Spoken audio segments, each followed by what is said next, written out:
by Studio Alon. Hi, Maggie. Maggie Kiriyama.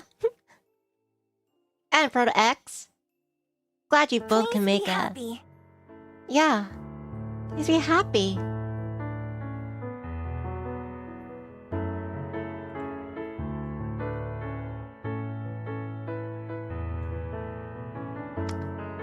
Hold on. I think I hear one of my songs playing. I think I turned it off.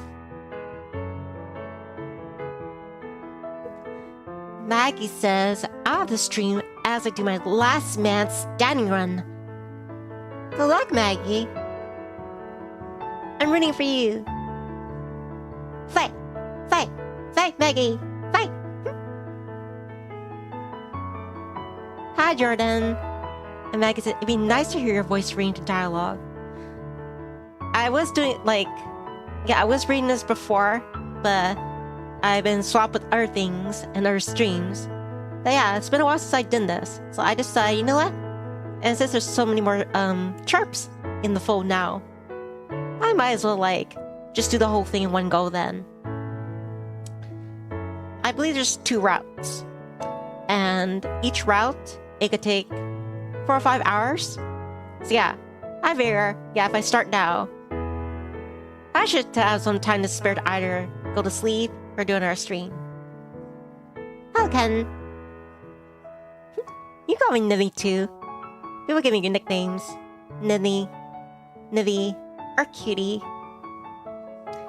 But yeah, Jordan is the novel I've been asking for. I'm having a beautiful, lovely day. It's been all more special because of you, Charps. But yeah, let's begin, shall we?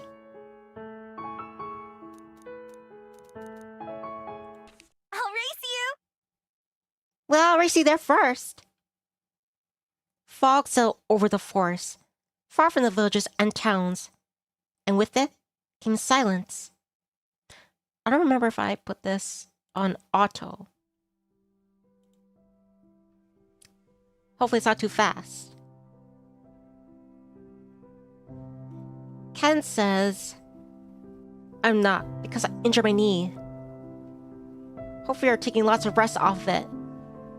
Not doing any extraneous work. Have it looked at. Hope it's not serious. Jordan says, how are you doing today? Niv Pop. I'm doing fine, thank you. Glad I can come back to this. But yeah, let me see how fast this plays. Ken says, I'm in bed. Don't worry.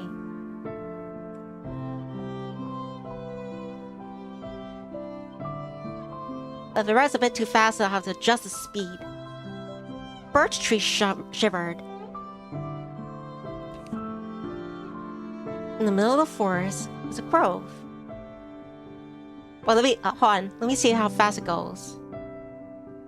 I don't want it too slow. Then I'm having awkward pauses. Goes too fast. When you get the speed of... Might have to...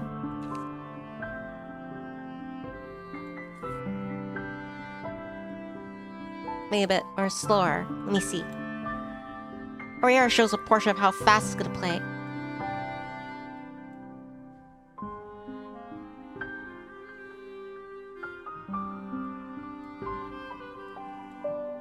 I'm thinking the left fist goes slower. I can't tell the difference.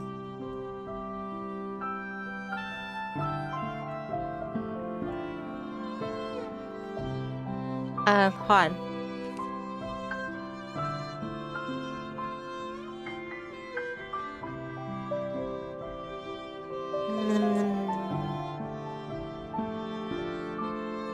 Yeah, that seems a bit too fast. I mean, I can read that fast, but I don't want it to seem like I'm in a rush or anything.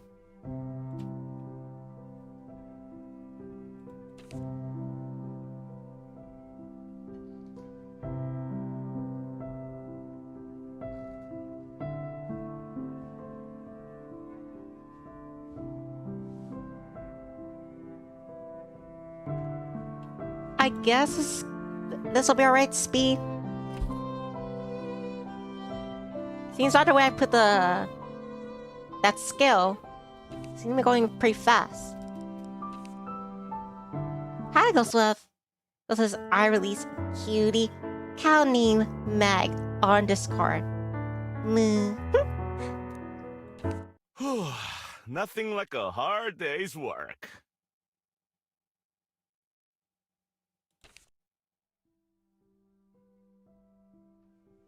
Huh? Let's get something.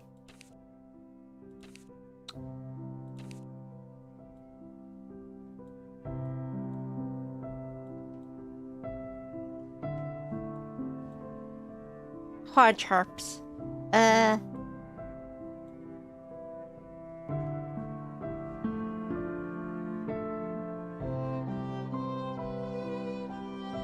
says here, set the speed at which text appears. Set how long text stays on screen in auto mode. A full bar is the slowest speed. Full bar. Alright.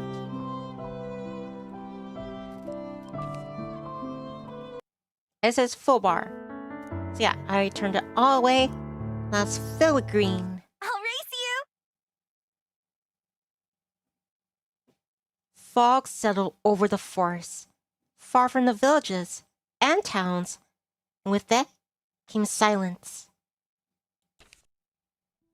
Birch trees shivered, pondering the weather, and dropped their leaves in fright. Huh?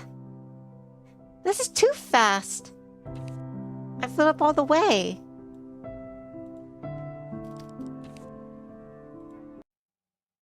Let me see how fast it plays now. I wonder what Wellington will I went in be the like. opposite direction now.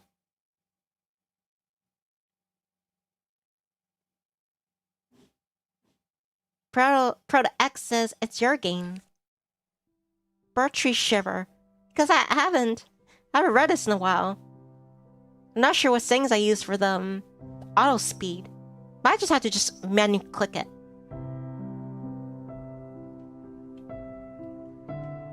Put it at Nivni speed. Proto X says. Yeah, I'm gonna have to press it manually. That's annoying. I'll race you! Well, I'll race you. I'll get there first. Fog settled over the forest, far from the villages and towns, and with that came silence. Birch trees shivered, pondering the weather, and dropped their leaves in fright. Streams bubbled, unseen by man, and babbled like the birds in the trees. In the middle of the forest was a grove. In the middle of the grove was a log. It had been years since it had fallen. Once on the proudest trees around, and now in death, was home to an abundance of life. A line of frantic ants ran to and fro. Mushrooms, cloud-like and pillowy, sprouted across one side like a footpath for fairies. Nearby, an old toad flopped contentedly in the mud. And inside the deep, damp hollow of the tree, something slept. A traveler strode into the grove. Their steps were slow and tired, and they spotted the log with relief. Like greeting an old friend, weary from the day's journey, the traveler sat to take a rest.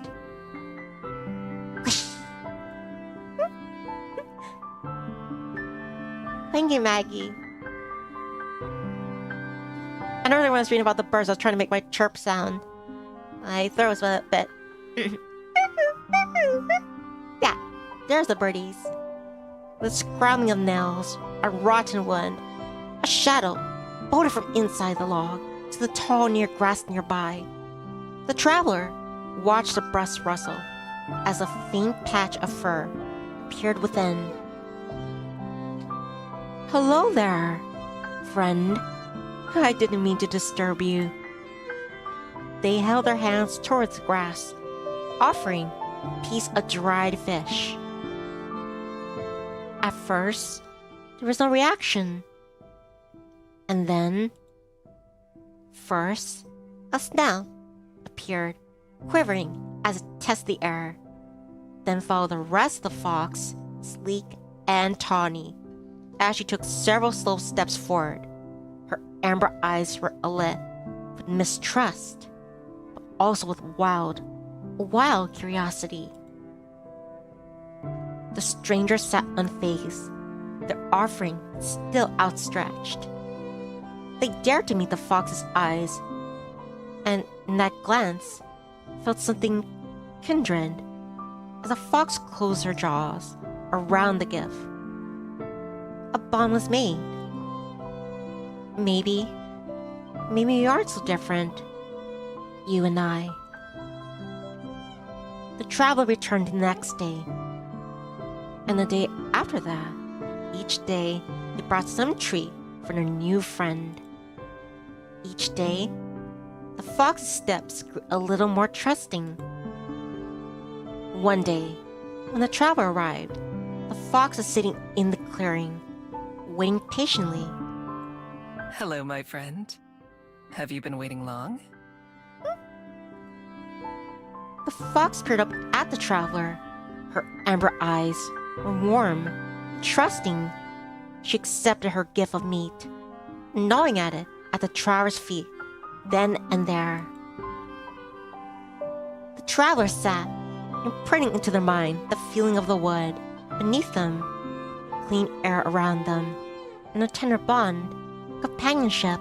Where is your home, little fox? Is it here in this grove? Or do you come to see me too? This will be the last time, I'm afraid. Because I'll be going home tomorrow. Home is such a small place compared to the rest of the world. Don't go. Yet, it's some place I can't wait to return to. I wish I could bring you with me, little friend. I wish that you could see the world too. Your home is all around me though, isn't it? It's wherever the trees are, wherever the leaves fall.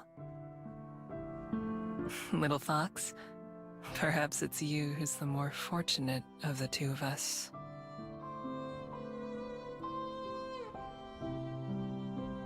All too soon, it was time for the traveler to go. As they bade goodbye to the forest and to the fox, they knew that they would not return, but that they would carry the memories with them always. The next day, the fox was sitting in the clearing, waiting patiently. Chapter 1 of Foxes and Fables. We've now docked at Wellington Skyport. Thank you for flying with Kiwi Airlines, and we hope to see you again. Keely. The intercom's announcement is muffled in the closet where I'm hiding, just as the clatter of the seatbelts and the chattering of passengers getting ready to disembark. I wiggle around immediately, sorry for crouching in here for... I don't know, it's how long it's been. Hours, for sure. Last few minutes always feel like they take the longest. A parade of footsteps begins to pass by outside my door. It's time. I listen carefully, waiting for a gap in the crowd. When it comes, I stand up and push the door open in a single movement. I give a wink to the shocked old lady that will step out in front of her. She doesn't even have time to gasp before I'm out of her sight. Humans are always kind of slow. I nod at the smiling flight attendant as I pass her by, and then throw up my hood to cover my face.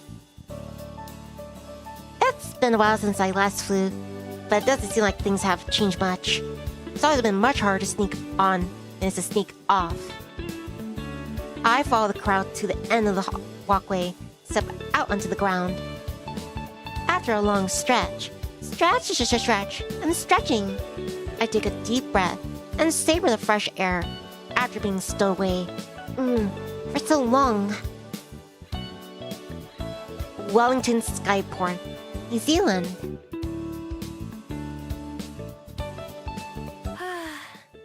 I made it. My breathless voice joins the pleasant hum of the skyport. A few clouds drift lazily overhead, almost within arm's reach. The sound of the waves rolling onto the shore is like a lullaby. It makes me want to burrow into the sand and take a nap. But I can't. I need to get out of here. And there's one more challenge. Up ahead, the snaking line of passengers split as people are funneled into a few security stations. Well, I'm too far back to hear what the guards are saying. It looks like they're examining a booklet, each traveler, before letting them pass. Even sure like processes and procedures. I don't have like a booklet like that. Glancing around, I hope to find another way out. An open window will work, or even an unguarded exit. I'm pretty sneaky when I need to be. Unfortunately, it looks like the only way to leave is to go through security. Without any other option, I join one of the lines and prepare myself. I'll have to do this the old-fashioned way. The line moves briskly as passengers are clearing one after another, and I'm almost at the front of the queue before I know it. As the passenger in front of me approaches the booth, I listen closely. Good afternoon. Passport, please. Right here. It's good to be home. That's key. I need an accent in order to pass, yeah. I'm sure. Welcome back. She stamps something in the man's booklet and hands it back to him, and he continues all out of the skyport. Next. That's me. I don't know what they do with people without papers, but I don't want to find out. I'm sure it involves a lot of questions, being escorted around, and other unpleasant stuff. Casually approaching the gate, I put on my brightest, friendliest smile while keeping a slight distance. With my breathing steady and tail calm, I'm sure I put on a convincing act. Passport, please. Of course. I fumble around my pockets, pretending to look for my passport.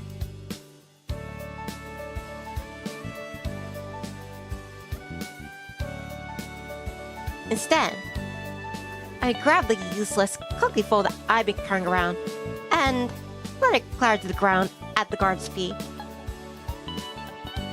As expected, she bends down to retrieve it for me. Oh, let me get that for you. Ooh, why, thank you. And I make a run for it, bolting ahead and rushing past the security booths as quickly as I can. Hey, you wait! See ya! Stop! By the time they realize what's happened, I already have a few seconds head start. My inhuman speed, combined with the natural chaos of the skyport, should also buy me a bit of time.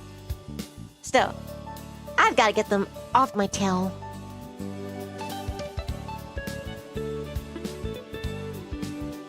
Ah, hello there. Goso says she either forgot or got stolen. No, she doesn't have any. She's a stowaway. Dashing through the skyport doors and out into the road outside, I have time to take in the city. Without stopping for breath, I ran into the narrow streets while weaving between cars and shocked bystanders. Being seen by so many people like this, it is annoying, but it will matter by tomorrow. Putting a thought out of my mind, I vault over the low wall into a nearby alley and land in a crouch. Out of sight and only for a moment, I close my eyes and relax my muscles. All feeling disappears, except a slight warmth against my neck. My secret weapon. The unremarkable-looking necklace is one of my only possessions. By far, the most important. A certain one of the beads strung around my neck begins to heat up in response to my will, a soothing warmth flowing through my body. My hands and feet begin to morph first, a fur chasing out my arms and legs as they distort and shorten. This sensation was so bizarre. First few times I tried. It's amazing how it's second nature by now. Closing my eyes, I let my body and head shift and turn. Face is always a little uncomfortable. My once human face changing and lengthening to a snout with some difficulty. And the process complete after a few seconds. I open my eyes, not as a human, but as a fox. Jordan says the music in this game is amazing. I concur, Jordan. It is peak.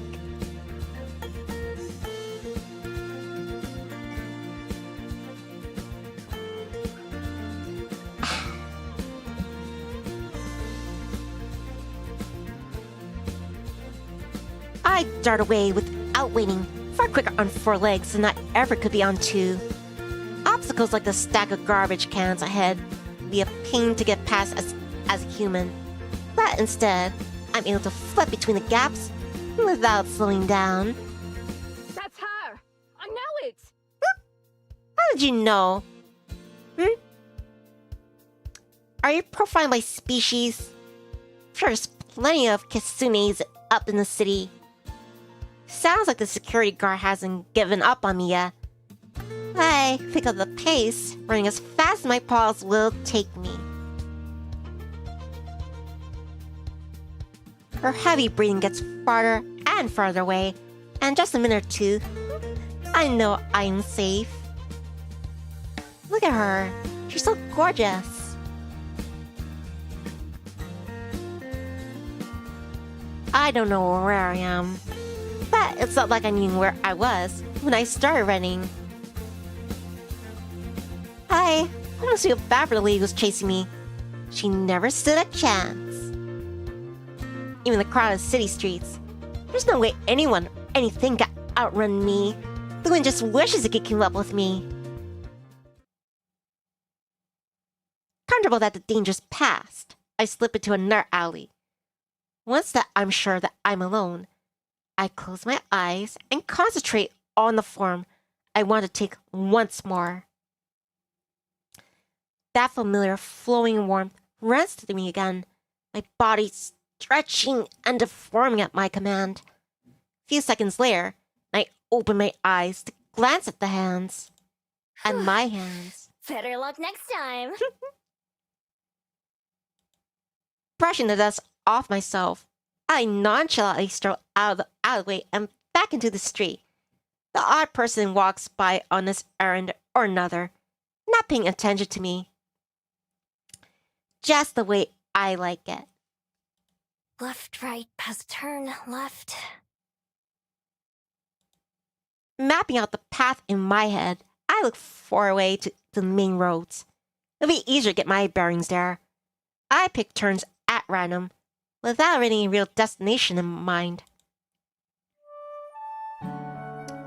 When I decide to make the journey to Wellington, it was pretty impulsive.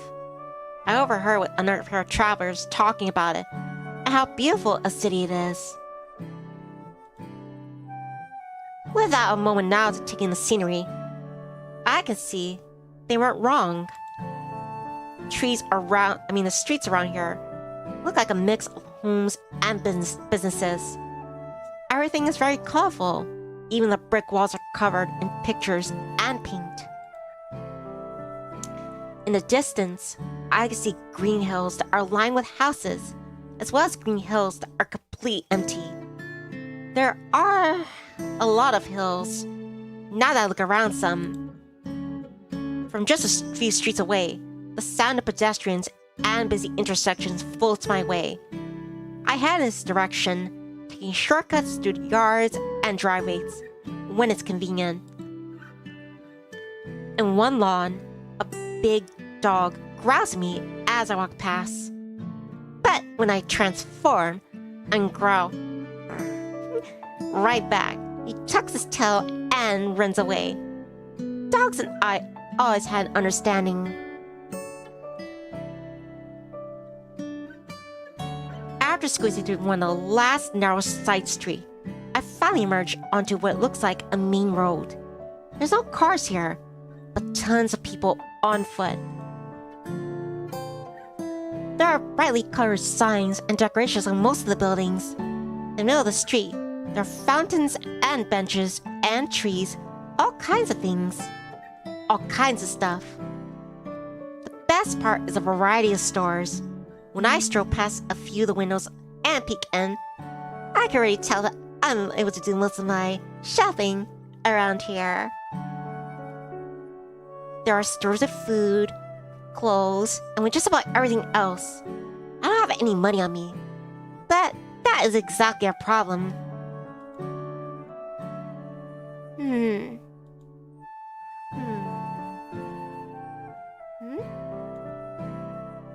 What is a problem?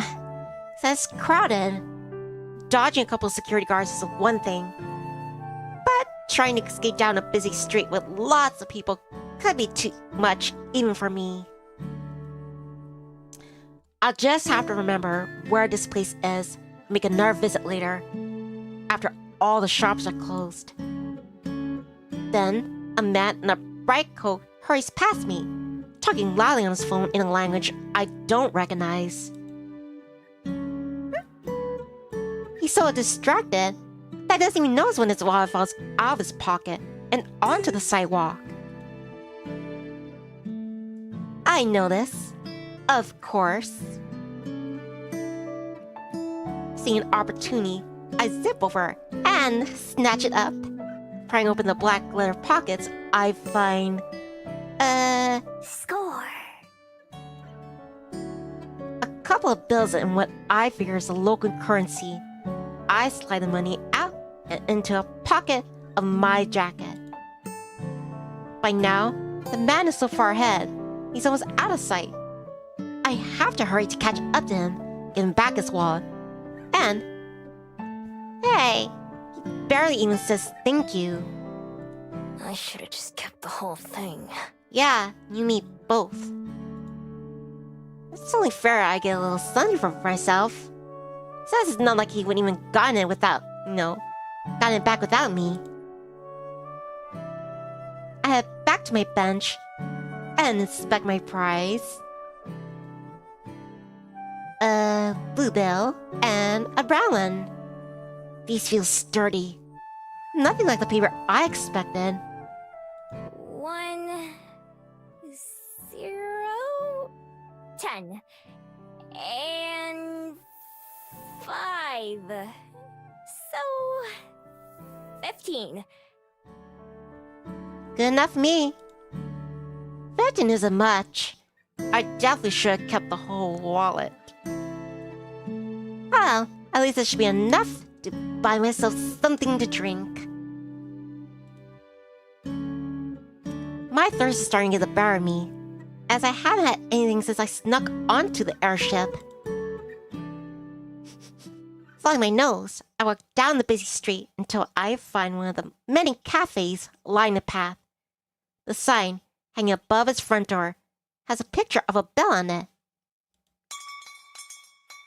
A charming bell rings out from above the door as I enter. I can't help but savor the wave of refreshing, cool air washing over me, which even feels better After so much running.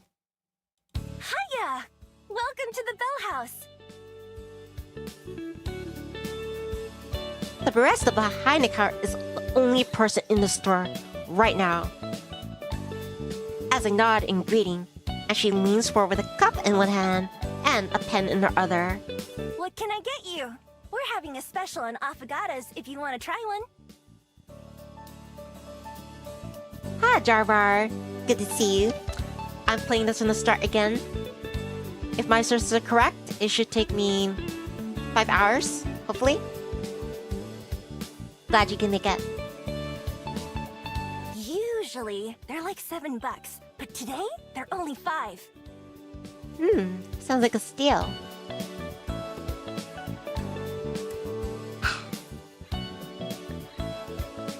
I'd like a...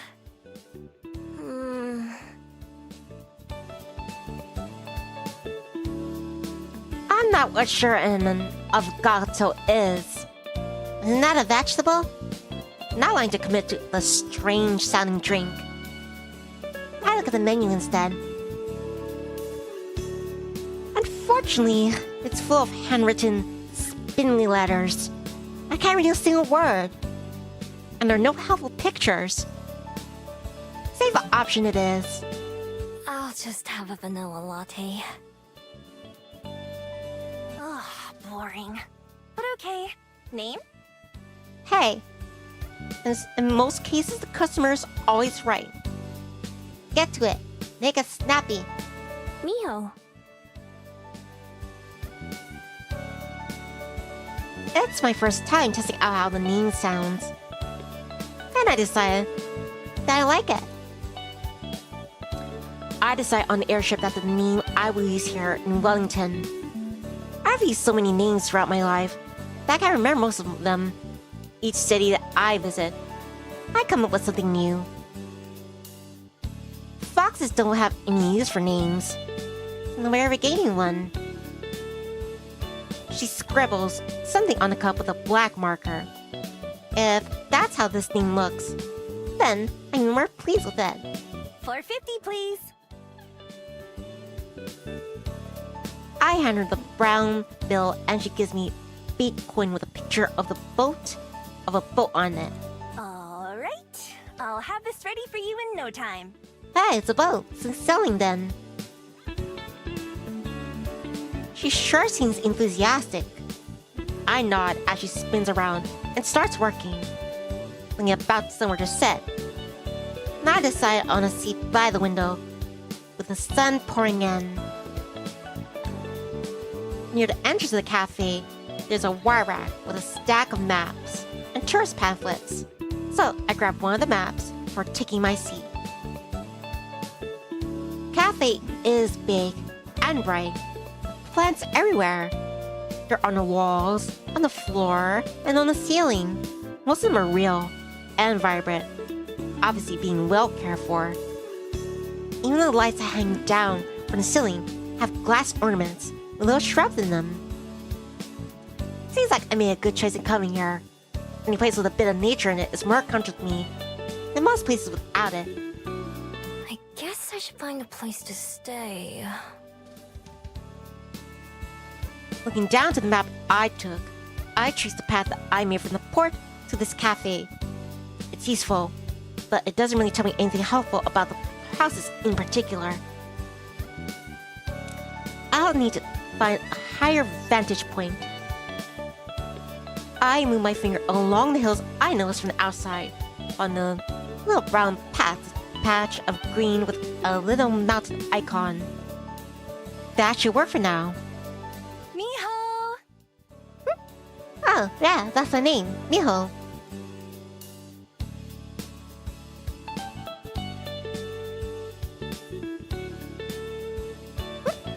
My ears perk up right as the barista arrives and places my drink in front of me. Thanks! I reach over and take the warm cup in my hand. But the barista doesn't let go. You ready for the rain tomorrow? Huh? It's gonna rain tomorrow. Hi, Zio. Glad you can make it. Welcome. I glanced behind me out the window. It's as sunny as blue as the days I've ever seen. How do you know that? There aren't any clouds out there. I'm just good with the weather. Anyway, if you forget, then you'll be sorry. She finally lets go of my drink, and it's back behind the counter. People are weird. The espresso pulled out everyone. Standing on the doorstep, I have my first sip. Oh, this is really good. It's pretty plain, but well made. Coffee isn't too bitter, which is perfect for me. With a moment to myself, my thoughts turn inward as I sip the warm drink. My first trials were in search of someone. But despite my whole life being spent trying, I haven't made any progress of finding them. So I take it to simply wandering, going wherever I wish, at the time. I've been itching for a change of scenery anyway, so I boarded. Well, snuck onto the first airship I could. The best part about owning nothing, the clothes on my back, is that I could pick up and leave whenever I feel like it. I take a moment to get my bearings and look around. I see a tired-looking person shuffling along the far footpath with a briefcase in their hand. They stop outside the buildings and take a deep breath and pat their face a couple times, and then go inside. They must not be looking forward to whatever's going to happen there. Maybe they have to fight someone. Through the large glass windows of another store, a fawn is trying a pair of shoes, but they don't seem to fit her hooves. Are there horse ladies in this universe? Unless people waiting with her look annoyed. I wonder if she fuzzes around with her footwear a lot. For a while, I simply let the day roll by and watch the various figures who stroll by. People watching is fun, especially in busy cities. Eventually, I go to sip my coffee, only to find nothing coming out. No more reason to stick around. It's time to go. On the sunlit street, I look about to match what I can see with the map's direction. There's a tall green mountain in the distance ahead of me, which must be the one on the map. It'll be a perfect vantage point for the city. Ideally, I'll find an empty building I crash in, but it's not necessary. A roof over my head would be nice, but I'm pretty used to sleeping outside under the stars. Sometimes it's better than sleeping in a bed. Encouraged by the plan forming in my head, I set off on a long walk to the summit.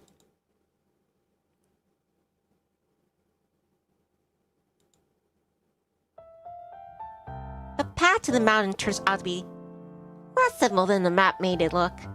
First, a trail takes me along the waterfront, turns upwards through a small forested area. Being among the trees and the tall shadows makes you feel at home. When the path leaves the woods again, I'm a little disappointed. It leads up to a paved road, so I stick to the edge to avoid passing cars. Sometimes I take shortcuts through the yards or up unmarked paths. There are quite a few nice-looking homes right alongside the roadside. I make a mental note to go check on them when I'm low on money or food. Not much further along, a concrete lookout offers another glimpse of the city below. A couple of airships are coming into dock, at the skyport, probably from one of the other floating islands. There's still ways to go to the top of the mountain, but luckily the walk has been easy so far. I wouldn't even consider it a hike. Eventually, I've reached the final stretch of the road. I can see where it curves ahead of the summit, and I hurry to the end. A metal railing spreads out like a crown on top of the mountain. As I go to toss my empty cup away, a pair of chatting tourists passing by. How far is it from here? Oh, about an hour from the base of Mount Victoria, so a bit further from here. Mount Victoria. I wonder if someone named Victoria discovered the mountain or hiked it. I'm glad to know what this place is called. I say the name out loud to help it commit to memory. Mount Victoria. Standing at the edge, I'm treated to a wonderful view of Wellington. The city forms a crescent moon shape around the bay, which glitters like a sapphire from up here. The sun is starting to set, and that makes the water even more shimmery. Even more airships can be seen, coming and going. I think I can even see the edge of the floating island we're on, miles out in the open sky. I survey the city using the skyport as a reference point.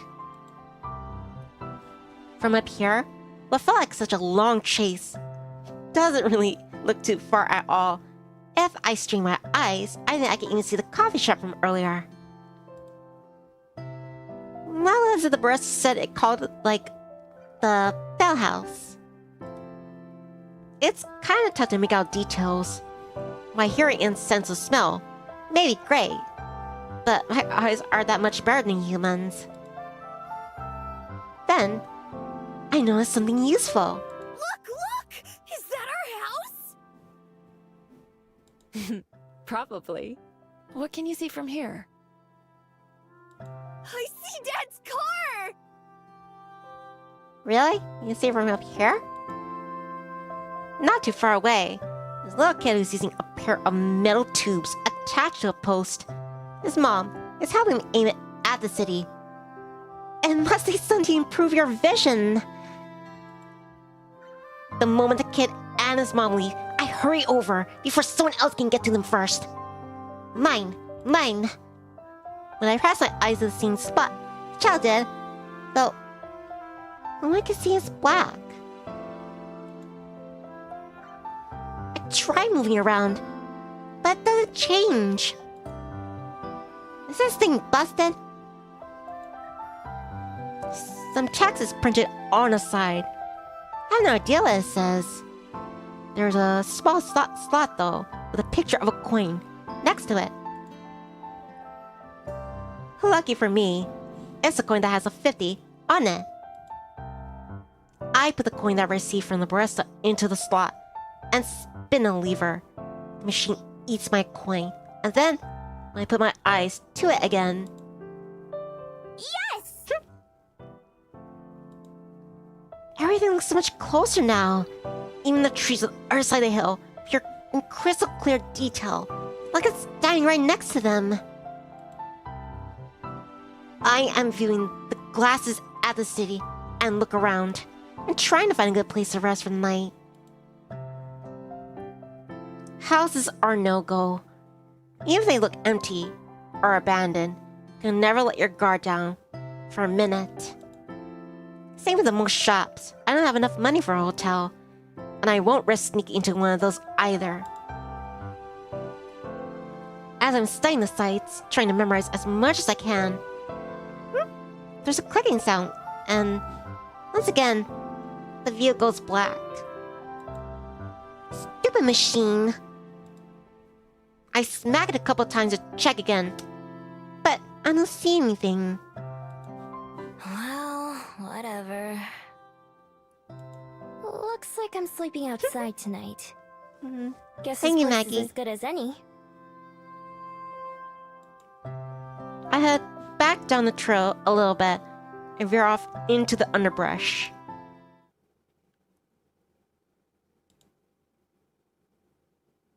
Not perfect, but it'll do. It's not exactly the wilderness, but just what everything around here seems cityfied to some extent.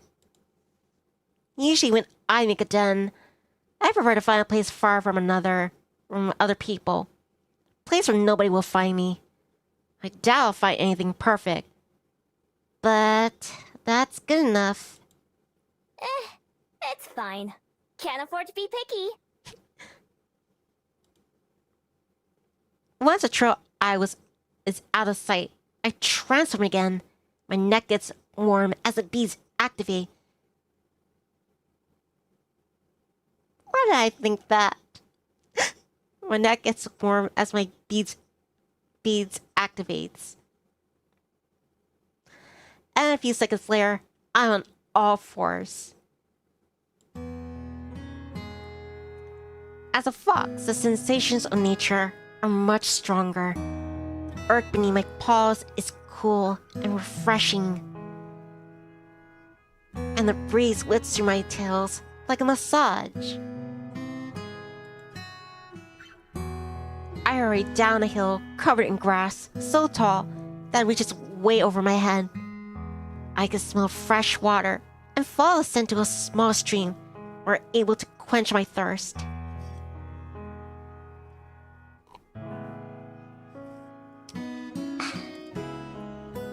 It's just as satisfying as a drink I got at the cafe.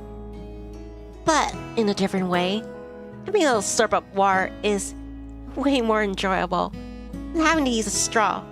Or worse, one of those lids with the tiny holes.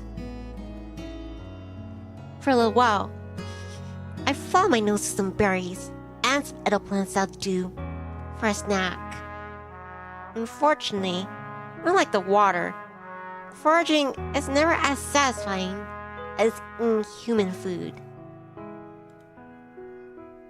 If I want a real meal tonight, then I should pick up the pace before it gets too late. Still, I want to get this done while there's still daylight out. I keep close to the stream and search for a place where the ground is soft. Before too long, I find a promising area, a small valley with hills on most sides and thick foliage on the others.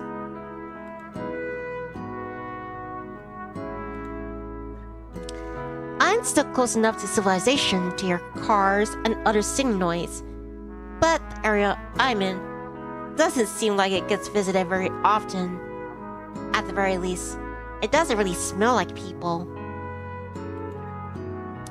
The spot that I sit on is a nice mound of earth near the edge of the woods, partially hidden by a tall tree with low-hanging leaves. Even if no one comes by it, it makes you feel better knowing that I'll be out of sight.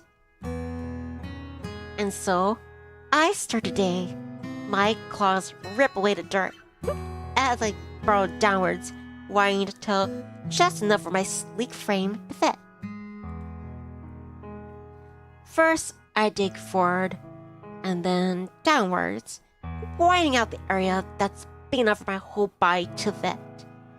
This is something I've been doing my whole life, even back when I was just a regular fox. I think that's why I don't mind it too much, compared to just sleeping somewhere else. It just feels right to me.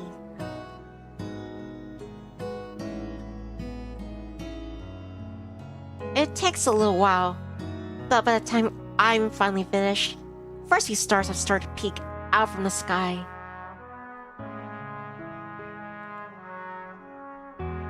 I shake myself clean of the dirt that sticks to my coat and then transpire back into my human form.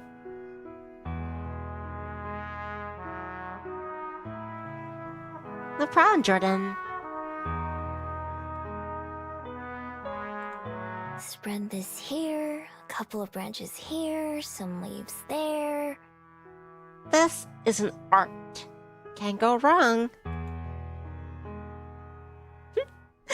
I walk around the valley a bit, checking from the different angles. Not bad for just an afternoon's work.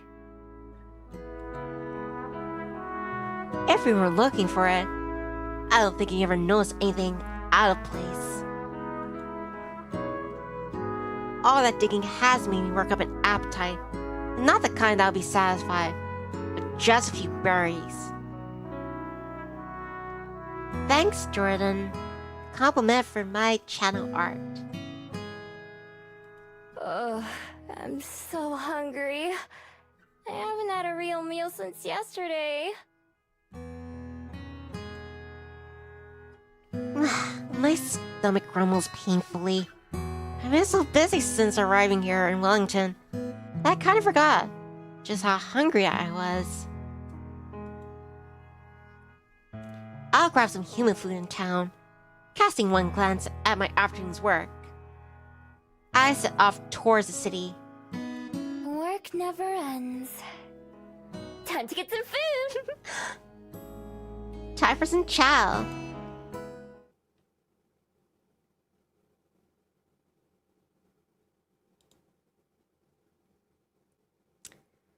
I'm a bit disappointed when I finally get back to the busy street from before.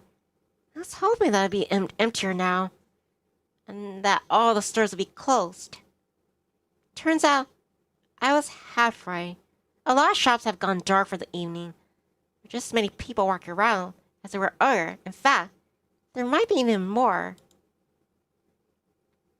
The patio of a restaurant has a bunch of tables full. A mermaid is sitting in the fountain I sat by earlier, chatting with a cyclops. Even the cafe that I visited is crowded now, with the light almost out the door. After pacing up and down the road for a while, I sit down and try to figure out what to do next. I'm not too worried about what would happen if I get caught stealing. I just escape, obviously. And even if they saw magic catching, it wouldn't be an issue for very long. See, there's something different about me that makes me extra good at being a thief. It's not just the skills I practiced over the years, like picking locks and sneaking around. No, it's a bit more special than that. Without fail, every single person I meet forgets about me by the next day. I don't know why, but I don't really care either. It's magic, and that's all I need to know about it. Really useful magic. Everywhere I go, no matter how careless I am, all my problems are solved by the next day. That doesn't mean there's no danger. I've been caught in the act before, and beaten or harassed before I can manage to get away. I even lost a few prizes that I stole fair and square, because I had to get going in a hurry. But if someone sees me but isn't able to stop me, I know that I'll be home free. Sure, they might remember having something stolen, but they'll never know who did it. And I had to wonder, I never said this the first time around, but what if like a security camera caught Miho? Does the magic work on a security footage? I smell a loophole. It almost makes things too easy. Right now, it would be smart to just come back even later, in the dead of night, and hope that there are no people around. I'd be able to take my time browsing, without having to worry about making a quick escape.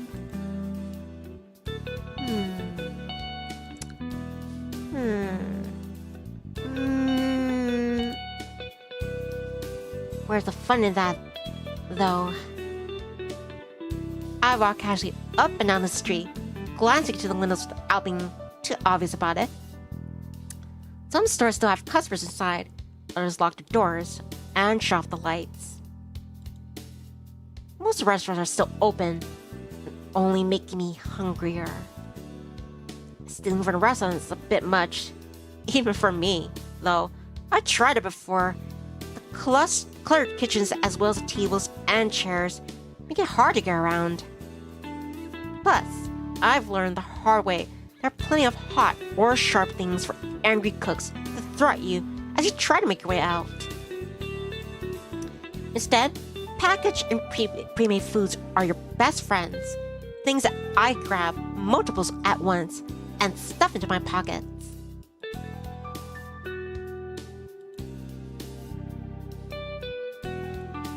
If I'm really lucky, I'll find a place with refrigerated sandwiches or salads, or sometimes perfectly good hot food that gets thrown out.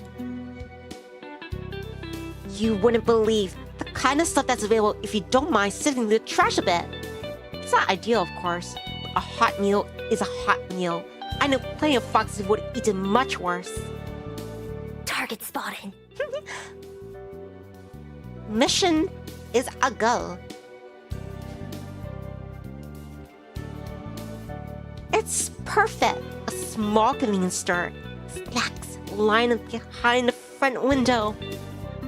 Even better, shops on the other side of it are close to. There's not many people in the area. Locked, huh? Not surprising.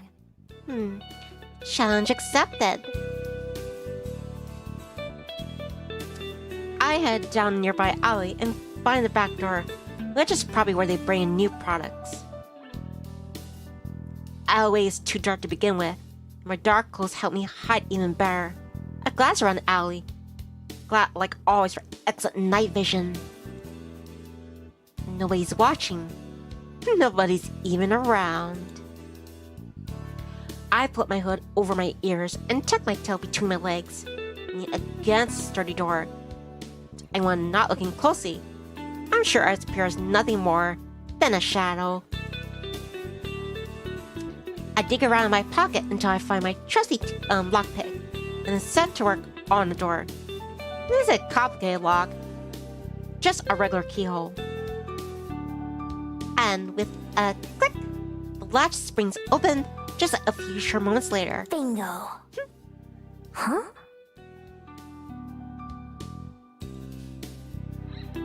I tried to tug the door towards me, but there's a chain on the inside that keeps from opening very wide.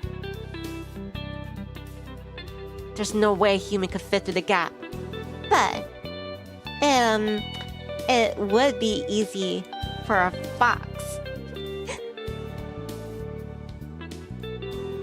First, I slink away for a bit, idling on the nearby street like a regular pedestrian.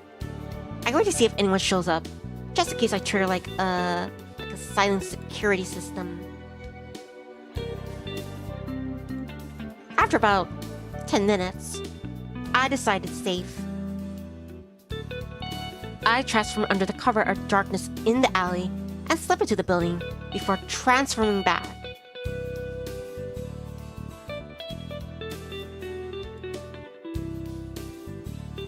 The shop isn't very big, and the sitting area is just a small hallway with a few boxes of soda and candy bars on the floor. I grab a couple of my favorites and shove them into my pockets. When I creep into the main area, I make sure to stay low to the ground, trying to avoid being seen outside. I'm not exactly hidden, but as long as I don't stand up, I shouldn't attract anyone's attention. I move fast, cramming as much to my coat as I can. Cookies, protein bars, popcorn. I'm not very picky. When my coat starts to feel pretty heavy, I grab a plastic bag from behind the counter and transfer my loot into there. I'll stick a few bottles of water and sports drinks from the coolers. Just as I'm about to leave, I spot the few of those coveted plastic wrapped sandwiches that thing I was thinking about earlier. Jackpot! I feel like batting with sandwiches until it's almost overflowing, and then I head back out the way I came in. In total, I was out in and out about 5 minutes, and I got enough supplies to last me several days. When I step into the alley, I glance around in both directions, make sure no one saw me emerge from the store. I don't see anyone. My neck prickles as if someone's watching me. I sniff the air, but don't notice anything out of the ordinary. Nothing that wasn't there before. Still. Signs of flap wings, and the bat flutters past me out of the shadows. It goes right over my head and disappears from sight up from the street. Oh, that's it? I let out the breath I've been holding and start making my way back towards the mountain where I made my den. I let the bag swing from my arm as I walked, listening to a song I heard earlier, not able to keep a smile off my face. All in all, not a bad first day. Quite a haul. I've got a nice nest, food to spare, and plenty of places to explore tomorrow. Nice view of the sky, a whole city abundance of resources, lovely den. This is my plenty of days of my life where I had none of those things. I unwrap one of the sandwiches that I grab and take a bite, a big bite. Nothing beats the taste of hard work. I hope Wellington continues to treat me well while I'm here. So tired. I'm gonna sleep so well tonight. I unpack everything I got from the store, as well as treasures that always carried me. My lockpick, my wallet, a few pretty stones. The only thing that I leave in my jacket is a small scroll. Can't get that damaged or dirty. I change back into a fox and then dig another hole near the entrance to my den. This is one much simpler and shallower, and I bury some of the snacks I stole before covering them back up with dirt. Not like anyone's gonna come by and swipe my things, but better safe than sorry. I stole this myself after all. Yeah, fair and square. Don't want it being stolen from me. Stuff like my pen and my favorite rock go into the burrow with me, since I like having them close by. Once I got everything where it belongs, I climb into the hole myself, turning a few circles before settling down, with my tail wrapped around me. From here, I have a perfect view of the stars. I look up at the clear night sky, the mountain of the tunnel. I feel bad for all the people way down on the underworld. Can they even see the stars from there? I've never been to the underworld, so I have no idea. I can't imagine falling asleep without them. Comfortable and safe, I close my eyes and quickly slip off to dreamland.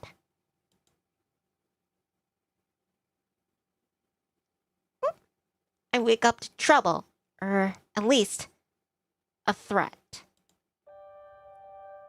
I'm sure it's only morning as I peer out of the burrow's entrance, but the sky is already dark and foreboding. My attention moves from the ominous rain clouds above to the trees outside my den, the branches shaking in the strong breeze. I can't believe that girl from the cafe was right. I climb up the tunnel out into the open. Sniffing the air, it just tells me what I already know. A storm is coming, and fast. But also, a nursing plays on my nose. One so faint that I almost brush it off before taking another smell. Surely I'm wrong. There's no way that. Lowering my snout to the ground, I investigate the area and decide that I'm right. I change my human form and look around. Someone's been here. Yes, something's definitely been here. Someone's been deathing here. The scent isn't humans. It's vaguely familiar. But at the same time, not like anything I recognize. And it definitely wasn't here when I went to sleep. They must have come in the night and stopped right outside my den. Were they watching me sleep? Oh crap! As a fox, I dive into my hole to make sure everything is still there. My heart pounds in my chest. But nothing appears to be missing. I also checked the spot where I buried my stash from last night, but it hasn't been disturbed either. I breathe a sigh of relief. If any of my stuff had been stolen, I'd be so mad. But that still doesn't answer the question of what did they want. That's even more concerning. I'm a pretty light sleeper. Just a slight sound or motion will wake me up. So if someone's able to sneak on me, even I have to be impressed. Impressed. And a little bit worried. I've got a more pressing issue right now, though. I stare up at the sky in disappointment. Ugh, I hate the rain. That's where you and me differ, Mio. I love the rain. I would have found a different place to make my nest and hide my supplies if I'd known that would have happened. Instead, both burrows would probably just be piles of mud by the end of today. I should have found a place with a roof after all. I fill my pockets with most of my important possessions and some of the food I grabbed last night. Everything else I wrap as tightly in the plastic bag as I can and bury them in my den. Hopefully, I can find somewhere fast and then move everything else over before it gets ruined. An abandoned house would be perfect. Or some other place where I'd be able to hide. I'm just able to get going when a loud flapping sound overhead catches my attention. I expect to be a bird, but instead, it's another bat.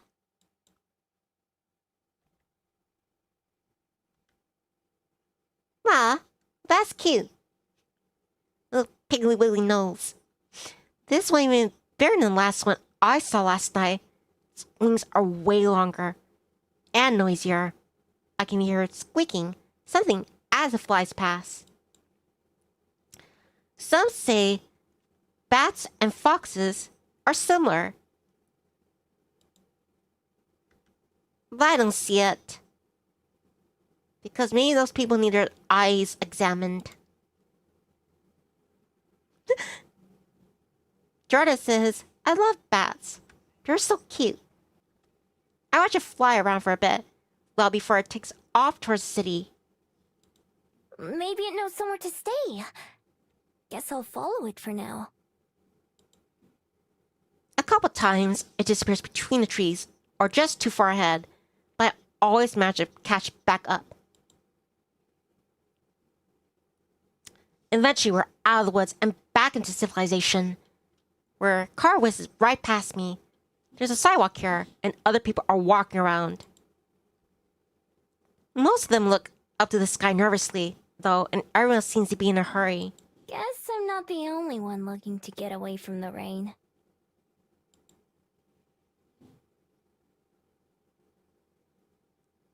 More people seem to be going in the direction I was heading than anywhere else, so I stick to that. But now, my winged guide is almost out of sight again. Just a little black speck in the sky, flying into the distance. Far up this road, there's a slope that leads to the big, fancy-looking building. It doesn't look a shop or a restaurant, at least not the one that I've seen. But there's so many people going in and out, there has to be out in the public. It has to be open to the public. That's good enough for me. It'll give me somewhere dry to spend some time, and maybe I can learn something useful. Plus, places like this usually have plenty of valuables inside. If I'm lucky, I might be able to find something to fill my next few days. After all, the bigger the target, the less likely there's to notice something's missing. The sturdy oak door isn't as heavy as it looks. A big firm push being enough to heave it open.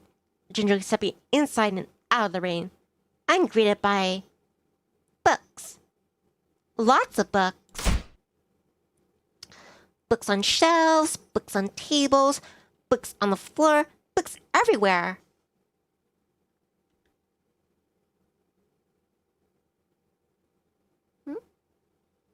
Jara says also in this spot your audio keeps freezing for a sex scene, so you know.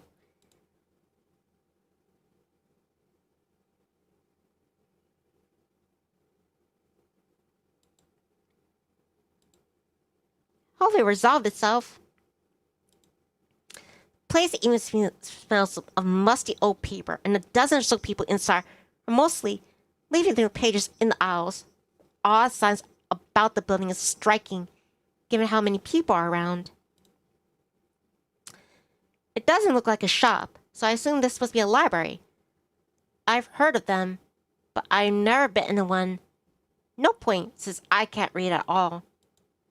But it's warm, and cozy, and very dry, so it'll do just fine.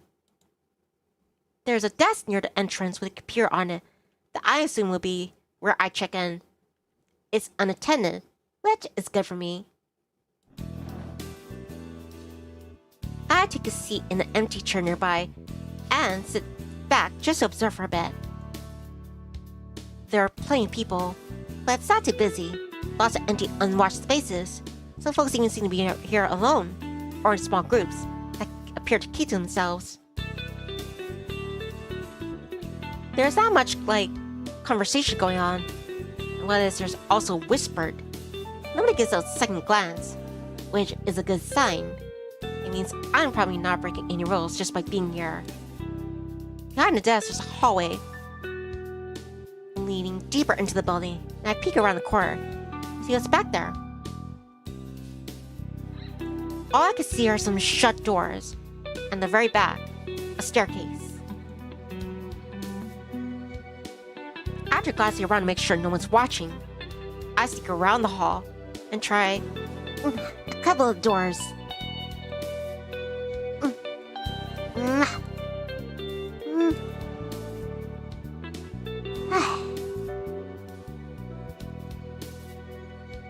All of them are locked. I could probably pick them if I wanted to. No sense of trying to do that though, now. There's nothing more valuable around here. Any antique clock or vase would be perfect.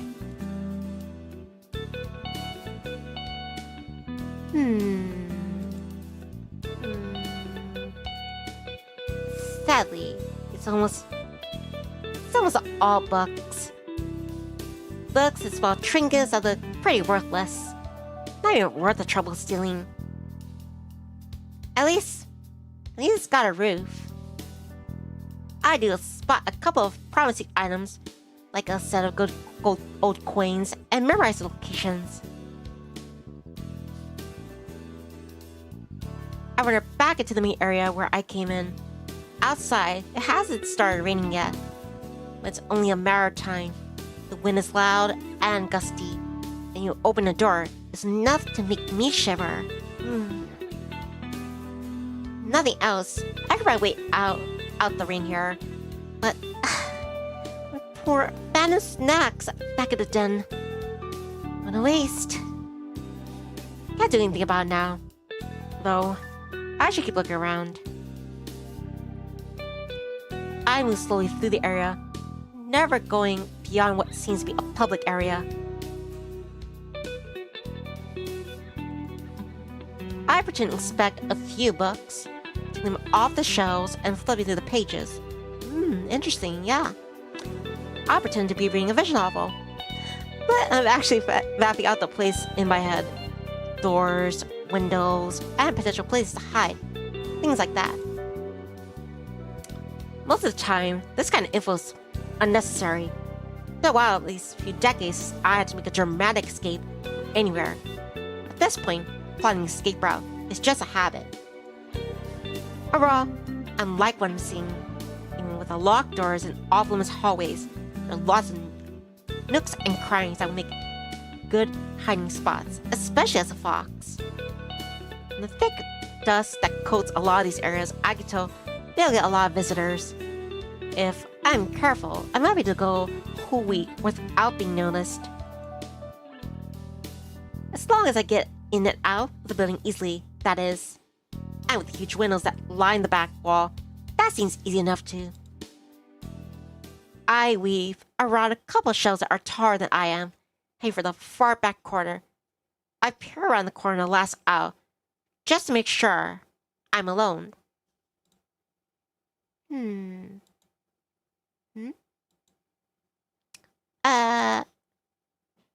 But I'm not.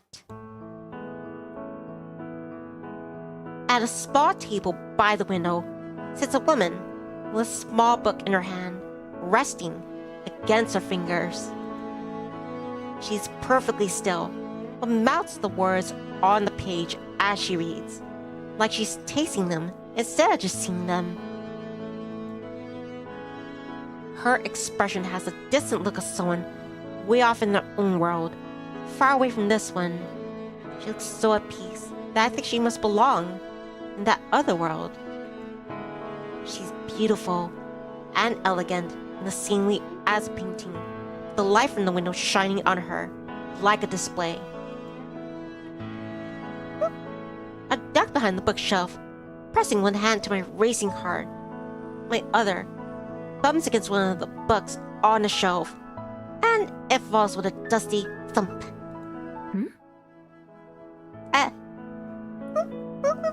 Don't mind me. I'm just a fox. Cursing my clumsiness, I suddenly back away in case she decides to investigate, but she doesn't leave her chair. I suppose it's nothing. I'm just a birdie. She turns and gazes out the open window. And what? I don't know. A moment later, she returns to her book and leaves this world again. I stay hidden, my face still burning a little bit. Yes, I think this will be the perfect place to spend some time.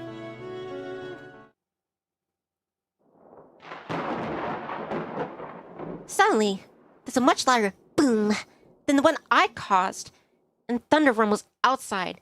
A few people around the library start out the sound and look around.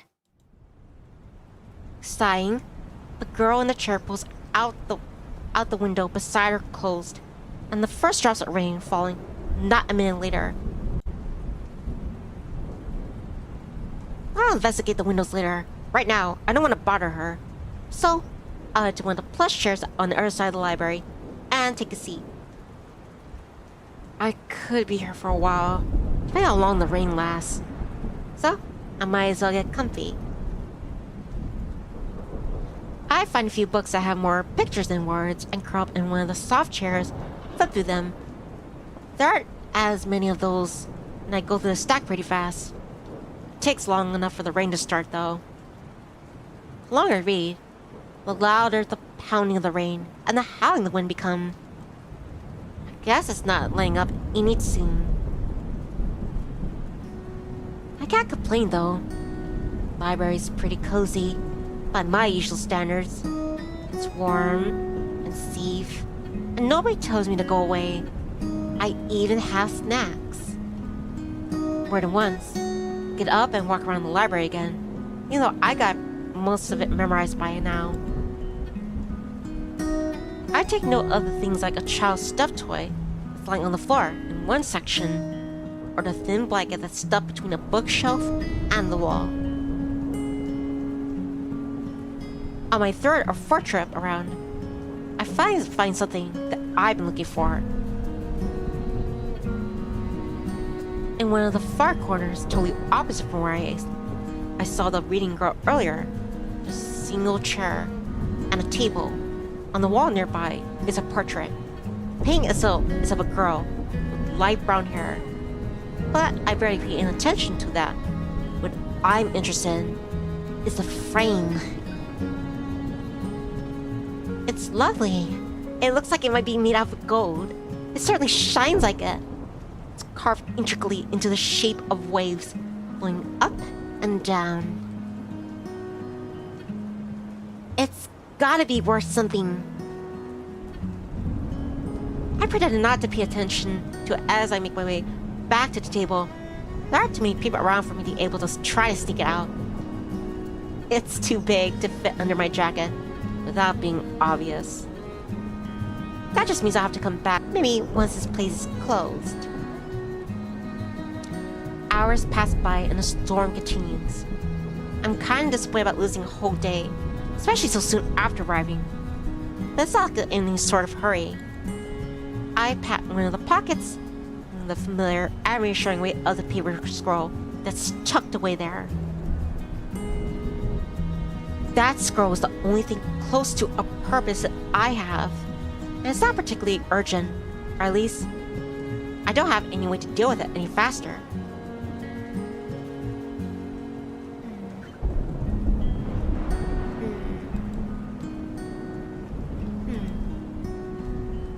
I spend a long time reading. It's almost afternoon, and I go and check out the windows again. But the rough weather outside continues. At this rate, I'll be sleeping in a puddle of mud tonight.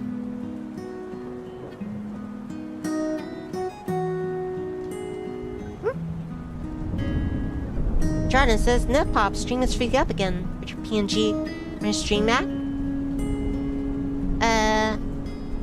I'm not sure. Let me see. I think it's buffering. Yeah, I think there's some connectivity issues.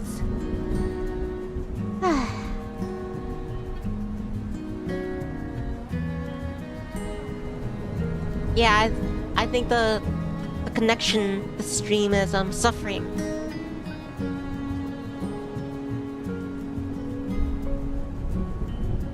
I'll just keep pressing on. Sorry. Yeah, this is very poor quality for the connection.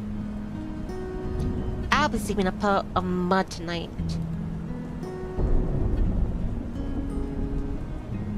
Yeah, the connection is it's suffering. Unless a quick check shows that a lot of the library patrons have left. It's not empty. It's not as full as earlier. Guess some of them decide it was worth braving the rain. Looking as nonchalant as I can, I get up from my seat and pretend to browse again, slowly moving through the shelves. The reading girl is gone now, although she's not what I was looking for. Instead, I pick up the dropped toy blanket I spotted earlier and then head to one of the out-of-the-way hiding spots I picked up before. It's on the floor, between a shelf and the wall, but adds a bit of carpet to make it softer. Even better, it's between two corner shelves, meaning that it's practically out of sight if you're not looking for it.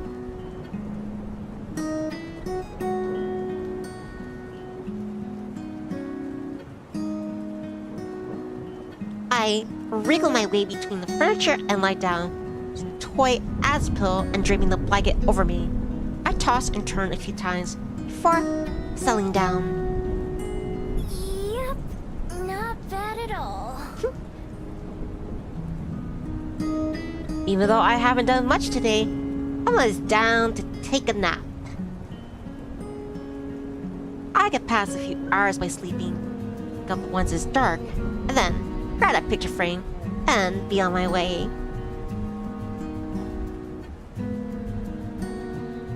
I'll have to rebuild my den once I get back, but that's a problem for future me.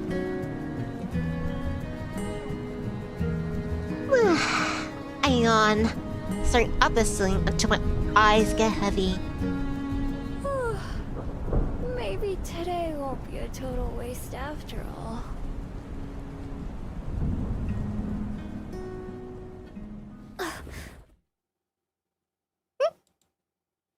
The soft sound of cloth rustling wakes me up from my sleepless dream. My sleepless sleep. How does this wake up me twice now? I don't know how long it's been. The sky outside has darkened significantly, and now stars twinkle outside the window. There's no time to react as the sound comes closer. I hear no footsteps, but suddenly, a woman steps into view. Her clothes are pure white, making her stand out like a ghost in the dark library. Her cape rustles again as she reaches towards one of the shelves. One of the shelves I'm hiding behind, to be more precise. Gingerly, she moves 2 books to the side and slides another book into space she created. She handles them like precious treasures that might break if she's too rough. I stay perfectly still, afraid to even breathe, in case she notices me. My heart beats wildly as she slowly and deliberately looks over the shelf, examining her titles before taking a book from the second lowest row. Through the gap she creates in the shelves, our eyes meet in the darkness. Oh no. I tense up as she steps around the shelving between us and get a better look at me, preparing myself to leap away if the need arises.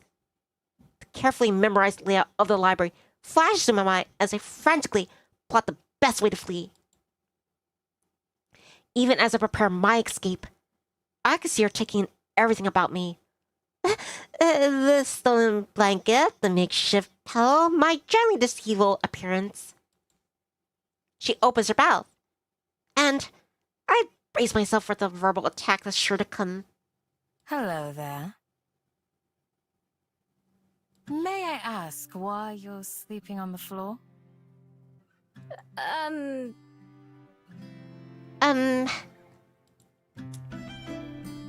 doesn't matter what I say. Distracted long enough to get away from her. I don't have anywhere else to sleep.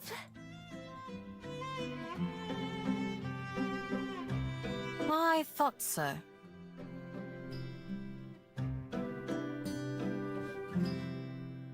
She leans down and offers me a hand, and I look at it warily.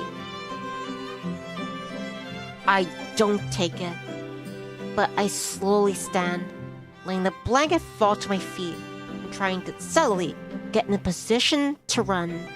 Well, I have an extra room on the second floor that you're welcome to borrow, if you'd prefer that. Otherwise, you're more than welcome to remain here, on the ground. I apologize for waking you. Huh? With a smile, the oddly calm one steps away and busy herself organizing another row of books. She probably expects me to let my guard down and take her offer.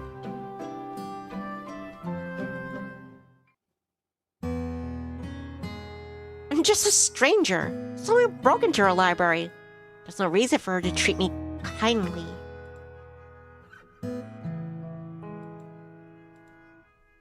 My years of experience, there are plenty of those. Tell me it's a trap. Thanks, but no thanks. I'll just be going, actually. Sorry to bother you like this. I hurried past her, shoulders tense as I expected her to grab me or try to stop me. She doesn't, though. The one time I glanced back, she's watching me with a strange expression that I don't recognize. When I get outside and away from the library, I breathe a sigh of relief. Whew, that was close. I'm not falling for that one again. Last time I let someone feel sorry for me and accepted a place to stay, I woke up to them trying to empty my wallet. I may be a thief, but at least I do it honestly. wouldn't try to trick someone like that. That wasn't the first time someone tried to fool me and take advantage of me, either. Still, it's a shame to lose such a nice hiding place. Maybe I'll give it a couple of days for that woman to forget about me, and then try again. Yeah, If she wasn't lying about there being an empty room on the second floor, then maybe I could sneak into there. tonight though, I'm on my own. Shivering, I wrap my coat and tail tightly around myself as I think about what to do next. The rain has stopped, though it's still pretty cold and cloudy. My stomach grumbles, so I haven't eaten anything other than snacks all day. Ugh. Bleh. I may as well get over with and go check on the status of my den. Well, it could be worse. Yeah, your food could have mutated. I've been waiting for you as mutated food monsters. It's not as bad as expected, which is a pleasant surprise. What's a little mine? It'll be just fine. Yeah, this is fine. I squat to my fox form to prod around. Entrance had keyed in a little, but after I scoop that out, I find the rest of the tunnels and main room are relatively intact. Cold as hell, but intact. Seems the trees protected the den from a lot of the rain. Takes me a while to find the spot where I bury my stash.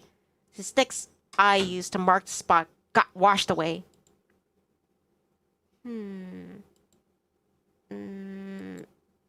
Eventually, I locate it though and start digging. The cold mud makes my paws dirty and sore, and little flecks cover my fur. After I finally reach soggy plastic bags, I shake myself clean for opening them as human. Some water has seeped through, and I open the spill items before tossing them away.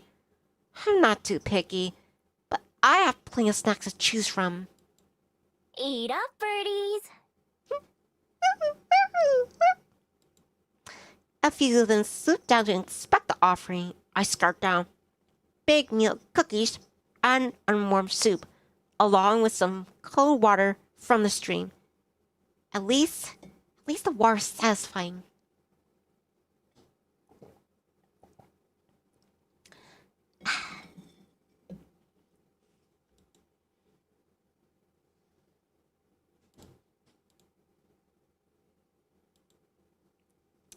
Then, even though I just woke up from a nap not too long ago, I should back to my fox farm to crawl into my den and curl up.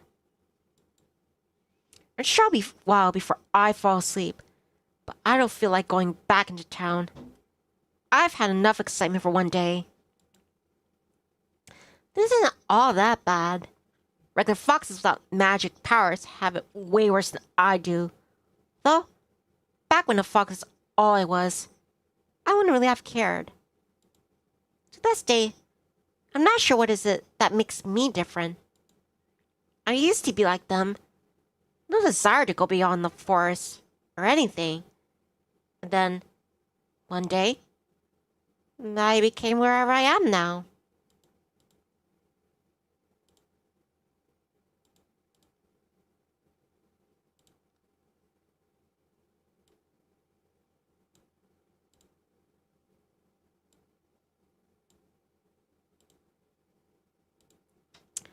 All I had was my necklace and a small scroll that I can't read, and the memory of the person who had given it to me. They were so kind to me, that stranger in the forest. They wished me well, even though I was just an ordinary fox. Somehow, that didn't seem to matter to them. I never knew their name, just their face and their voice. But I know that I recognized them when I see them again. It's just a matter of finding them. So since then, I've been looking around. Looking and surviving. Looking for them is what keeps me going. It isn't enough to live for. If I wasn't, I know what else I'd be doing.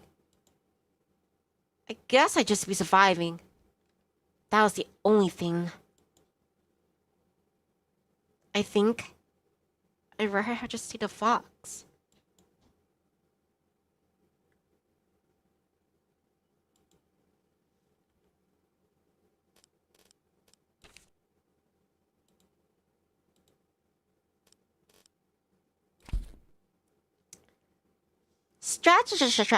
Stretching. Standing outside my dead inhuman form, I take stock of how things stand. The sun's thankfully out this morning. Everything remains damp. The ground to the muggy air itself.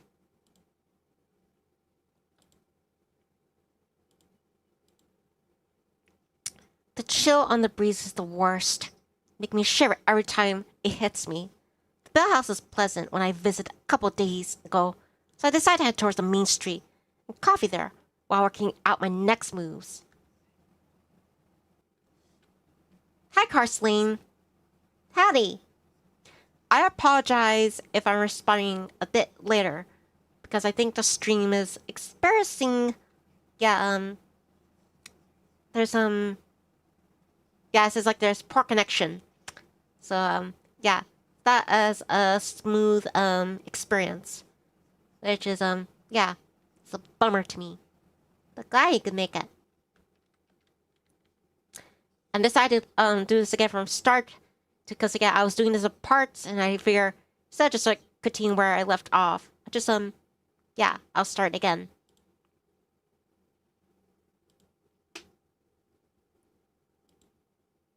Coming to the door of the cafe, I pause and wipe my feet on the mat outside. The human fascination with surrounding ourselves with concrete makes a little more sense as I work the mud off my feet. That I finally had inside, only to stop in my tracks as the door shuts behind me. Standing behind the counter is a seen girl who I saw reading in the library yesterday, talking with a customer as she takes her order. That gentle aura about her is unmistakable. The person in front of me finishes the order, and I step up to the counter. Good morning. Welcome to the Bell House. What can I make for you today? Oh, hi. I'll have... A vanilla latte. No, that's boring. What do you recommend? I want to try something new. I'm glad you asked.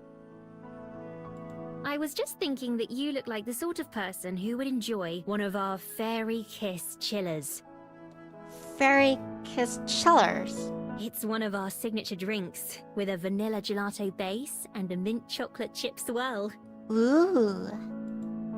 I was planning to get something warm, but that does sound pretty good. Okay, give me one of those then. It's adorable how her ears keep perking up and down. Lots of character. Perfect, and could I get your name, please?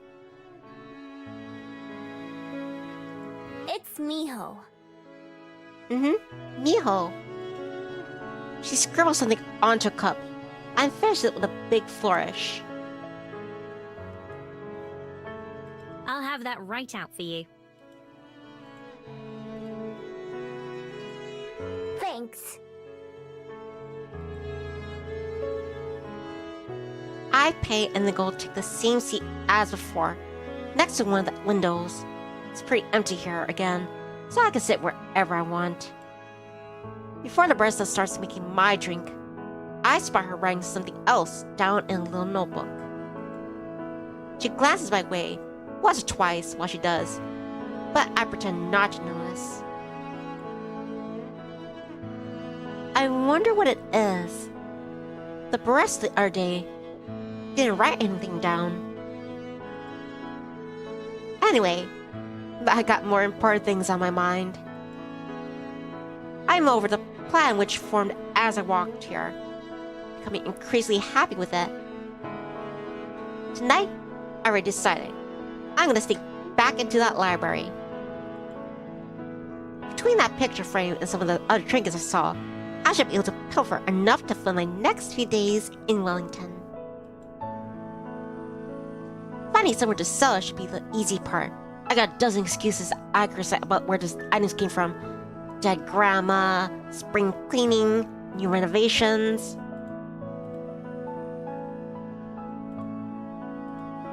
Sometimes I try extra hard and pretend that things I'm selling are really special to me. Earn a bit more cash that way. Sometimes I just take whatever they give me. After years of watching other humans do it and trying it out myself, I got pretty good at pawing items off. I find myself idly watching the barista make my drink. While I do, I practice a discerning smile. All her movements are quick and practiced, but she has a same, faraway look in her eyes that I noticed yesterday. She looks up and our eyes meet. I don't look away. Then she turns pink before ducking away behind a machine, out of sight. Huh. Weird girl. Yeah, weird. I turn my head around to look around the cafe, and a butterfly outside catches my attention. So I watch that instead.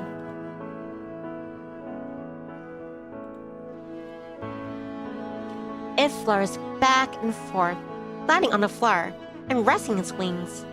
Miho! Ugh, my coffee's ready. I could get up and skip over to the counter. Cup in hand, she starts to head over to give it to me. But then, several things happen at once. One of the little tassels on the pocket of her apron catches one of the drawers behind the counter, and she jerks to a stop, eyes wide, with surprise. And my drink tumbles out of her hand, landing on the counter with a wet boop sound as the ice cream splats against it, sending mint green rivers of coffee everywhere. A few seconds pass when we just look at each other, not quite sure what to do. And then she takes a deep breath. I am so sorry. I'll make you a replacement right away. Just give me 1 second and I'll have that ready for you. Her words spill out faster than the beverage, making it hard to even understand what she's saying. Her face is bright pink as she spins back and around and grabs another empty cup. Then she stops, hands hovering awkwardly. Wait, I should clean this up before it dries and starts to go bad.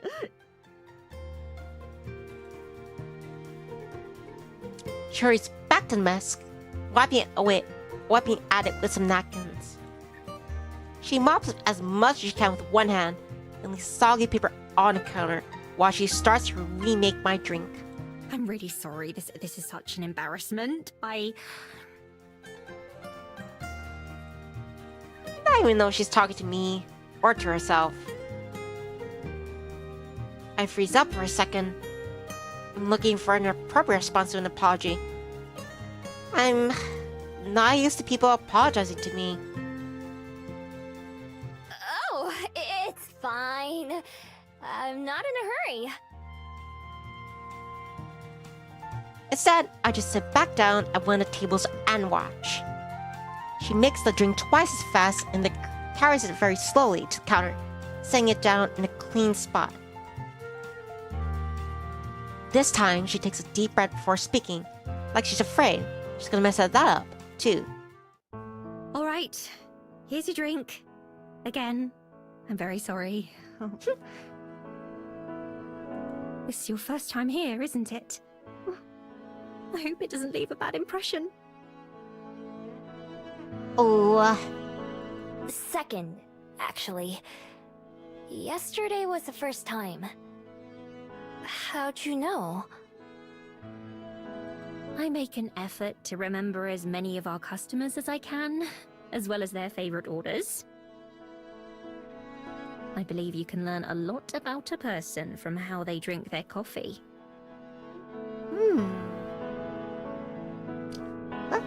Oh, Jordan says, "Hey Nipop, you keep the older streams of this game up, or I'm not sure. I'm not sure if I'm going to, because I was just telling this to be the more definitive run. But with like, I don't know how the quality is gonna be once the stream is done. I don't know if like things are gonna be skipped, or if the image or the audio is gonna be all screwed up. But I'll have to review the stream after to see if I'm satisfied. If it's crap, then I guess I'll leave the older parts up. And I guess I'll have to change the description to clear up it. Yeah, that this was like one run. Hopefully today's the run. That I hopefully won't have to I won't be disappointed with the quality. Well, that's too bad for her, because she won't remember me at all. Next time.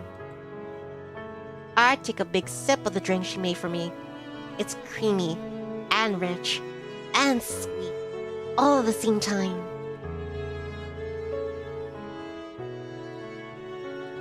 Whoa, this is really good! It's kind of like a milkshake, but not. But it's not like coffee either. Aww. Magus is so lovely. Oh, you're probably referring to the characters. Yeah, they are definitely lovely. But, thank you, Maggie. You're lovely too. Yes, exactly. I'm very glad that you like it. It's one of my favorite beverages that we serve. In fact, the recipe was my idea. No kidding. It was your recipe. Whoa!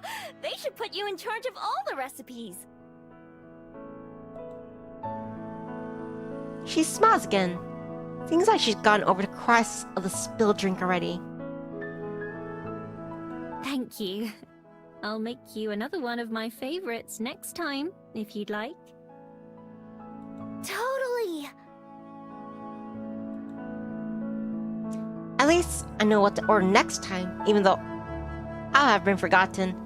I already think of this place as my go-to coffee shop, especially since it's in a convenient area. With tasty drinks and cute baristas. I don't have any reason to go anywhere else. A knock outside from an employee area gets both our attention. Jordan says, I would, in my opinion, become for one channel view too, so if you want to see the difference, just my opinion at pop. I'll see if I can live with that. Hey, Aspen, can you start another batch of croissants? This employee from Boston? Oh, sure. I'll be right there. She calls back over her shoulder and then looks back at me briefly. Have a nice day, Miho. You too! With a wave, she gathers the trash in the cleanup and throws it away before disappearing into the bag. So, her name is Aspen. That's a pretty name. I'll have to try to remember that. Getting over my seat, I decided to head back outside for some fresh air. It's Sipping my fairy kiss chair as I go, I head out the door and onto the increasingly busy main street.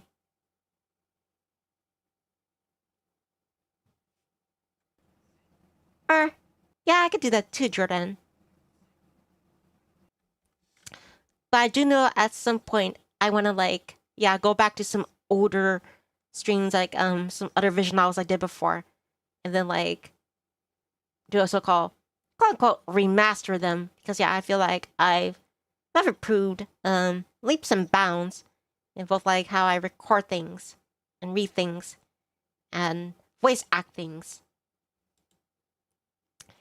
I already know my plans for tonight, but I still got some time to kill before then. What should I do?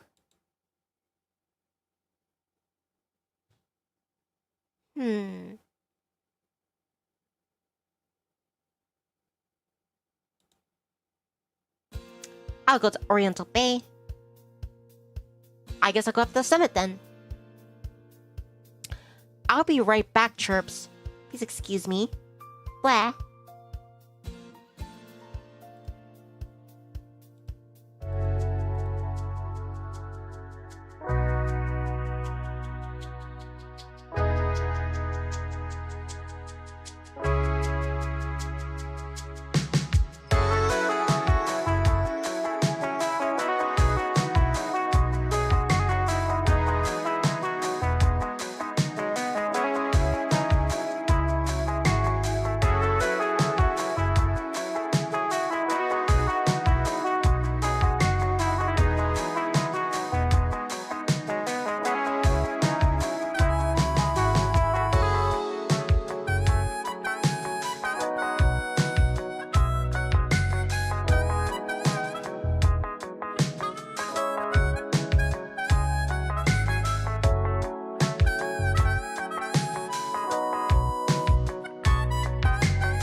Are you tired of your friends, Amari and Bravo, taking the door games on you and Left 4 Dead 2?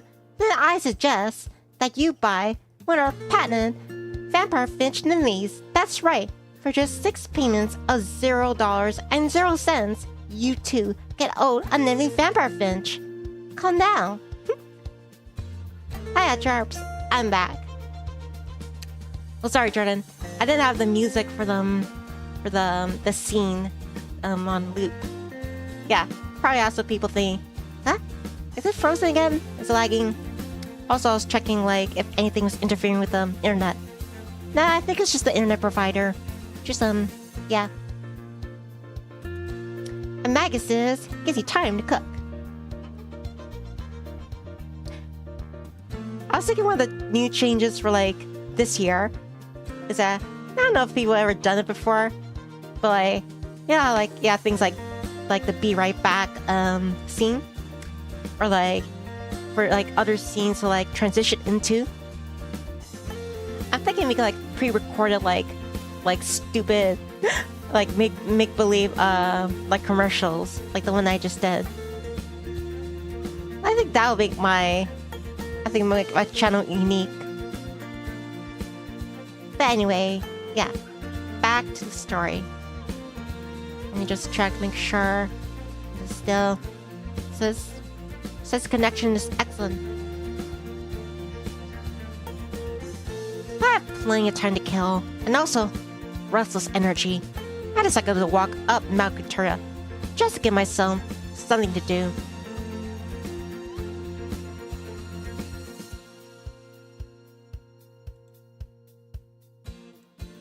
I take the long way up this time instead of taking a bunch of shortcuts like usual. It winds through the neighborhoods and then back out again, with only the occasional car passing by on the street.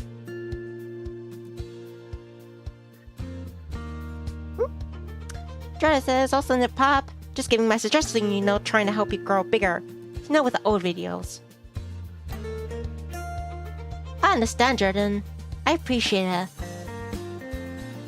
But yeah, that's something I have to do on a case by basis, whether or not like I personally like it or not.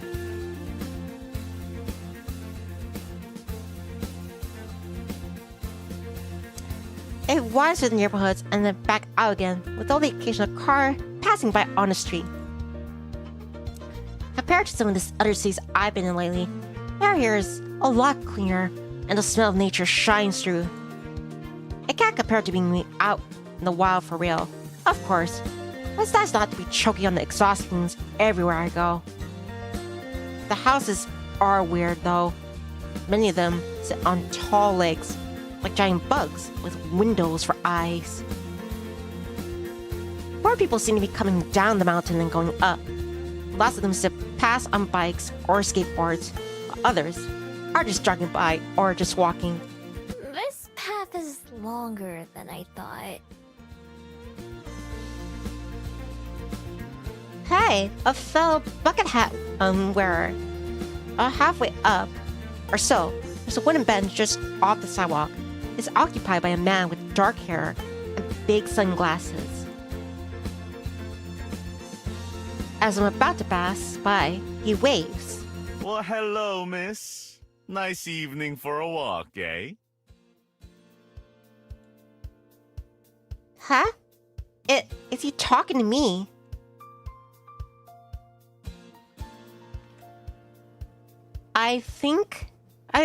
The plan is I hope to finish the stream today. Like, I actually want to do the whole story today. Like, I want to treat it as one big movie rather than as a series of or different sections. He must be, because there's no one else nearby. Try's not usually my thing, but for the moment, I appreciate the distraction. It sure is. I'm glad the rain's gone. Oh, for now, yeah. It's never gone for long, though, is it? That's so. I'm new here. I didn't even think it would rain since it was so sunny the day before. Ho ho ho! You've gotta watch out for that around here. Mother Nature's real fickle these days. One minute you're on the pier, enjoying the sunshine. Next minute, whoosh! He makes a whoosh sound with his breath and a wavy motion with his hand. Storm clouds, as far as the eye can see. That's just welly for you, though. You live with the sunshine and the clouds. Where are you from, then? Guessing you're not a Kiwi? Huh? Nah, I'm a fox, not a bird. She's a fox. I'm a bird.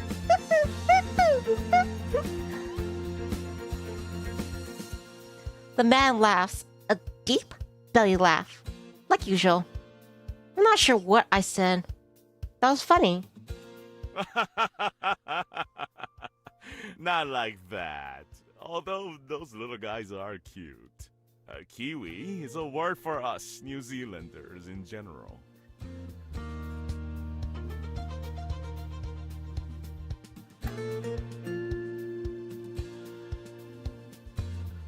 Hopefully I'll be able to finish it today. Thank you, Jordan. So that burning kiwi.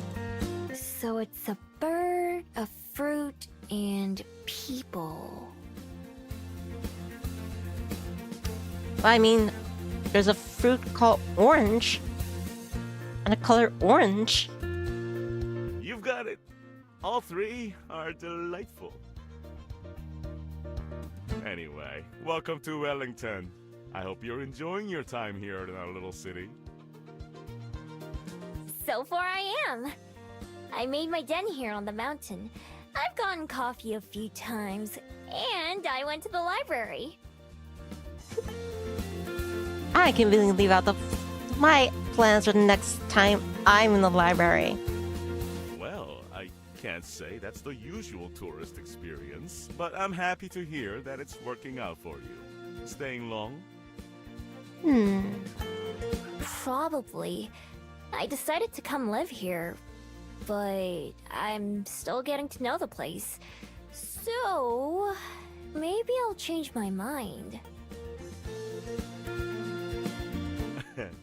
A true free spirit, eh? I felt the same way when I first got here, long time ago. Didn't think I'd settle down for life, but here I am now. Lived more years here than everywhere else in my life. It's amazing how people can change. It can't be that long. You don't look very old for a human. You look as the crap ancient. No? Well, that's my ego boost for the day. You don't look very old for a fox either, but I imagine you've got a good head start on me. I can't help but the way... I mean, it's a intentional part of the story. Like, it looks like his eyes are actually looking at the viewer, the reader. It's not looking at... His eyes are not looking at Miho. They're looking at this way. That's true. I don't really keep track or think about it, though. He laughs again. Can't say I blame you there. I think 100 years, give or take a little on either side, is enough for me. And I'm only halfway there, so I've got plenty more to look forward to. Jordan agrees about where he's looking. He stands up, but has to do it slowly. Welcome back, Maggie. Welcome back. I was just saying that if you look at this guy's eyes, like it says, "How are you, cutie?" I was checking to see if anything's interfering with the internet. I think it's just my internet provider. I think something wrong. No, yeah, nothing wrong with the Ethernet cord or anything. But yeah, I was just saying that this guy's like his eyes seem to be like looking at the viewer, the reader, rather than at Miho. Yeah, if you look closely, it's like his eyes are looking like towards you. I wonder if that's a special power that he can see past the fourth wall and see us. Also, yeah, hopefully wherever you cook, I hope it's delicious. But yeah, I was doing like a fake commercial. It's like, are you tired of people like Amara and Bravo always doing the Dorings on you on critical Left 4 Dead 2 campaigns? Well, adopt your own patent Vampire Vtuber Nivni. For 6 payments of $0.00, then you too can have a Vampire Vtuber Nivni that can like take care of business. Magus says, I hope he doesn't have that ability. But yeah, I think that's one of the new things I'm gonna do this next year. It's just like, you know how like I have like those scenes like Be Right Back or Starting Soon? Like it's a cornerstone of every like streamer or VTuber. But I'm thinking I'm gonna make like fake commercials, fake ridiculous commercials. So anytime like I have to go away, I'll like be right back. And then yeah, like I'll like talk about like, oh, you wanna have your own so-and-so, blah, blah, blah, blah. Yeah. Or maybe like a fake PSA. Hopefully it's something that catches on. Or maybe it's something that exists already. And yeah, just not aware of it yet. I think it'd be a cute idea. Aw, you're a cutie too. Welcome back. Jordan says, I'll take one nip off, please.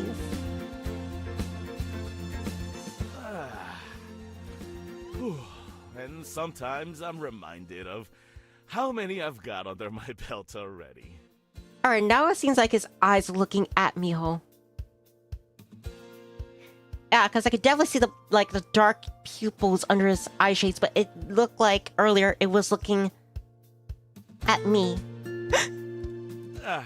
Thank you for the chat, miss. I better get back to the water now and make sure young Min hasn't fallen into the ocean or anything. It's been a real pleasure talking with you, though. I hope you'll give our fair town a shot.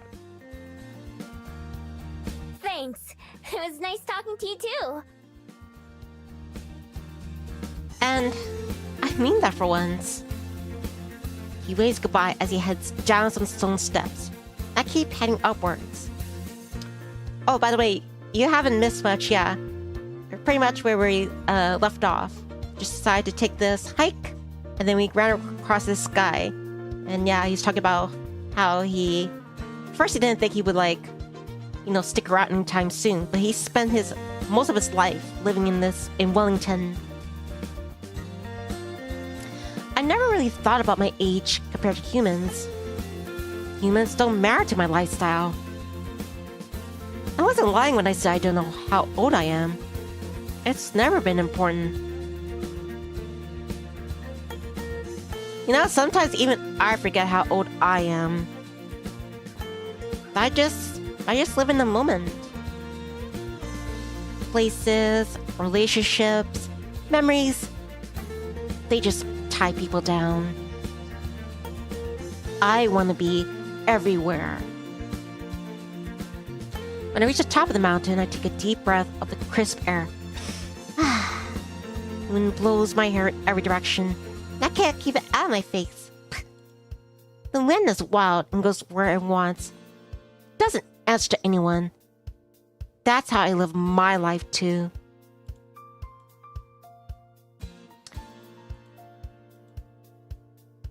A free spirit. That's what the man called me. And I like the sound of it. I can see the smudges of a few people down by the beach and on the pier. It's one of the men I just met. There's no way to know. Maggie says I keep forgetting my age as well. That's fine. Yeah. From up here, they're just tiny little blips. Impossible to tell from each other. Once I had my field of the view, it's time to get on my way again. I turn my back on the people and start making my way down once more.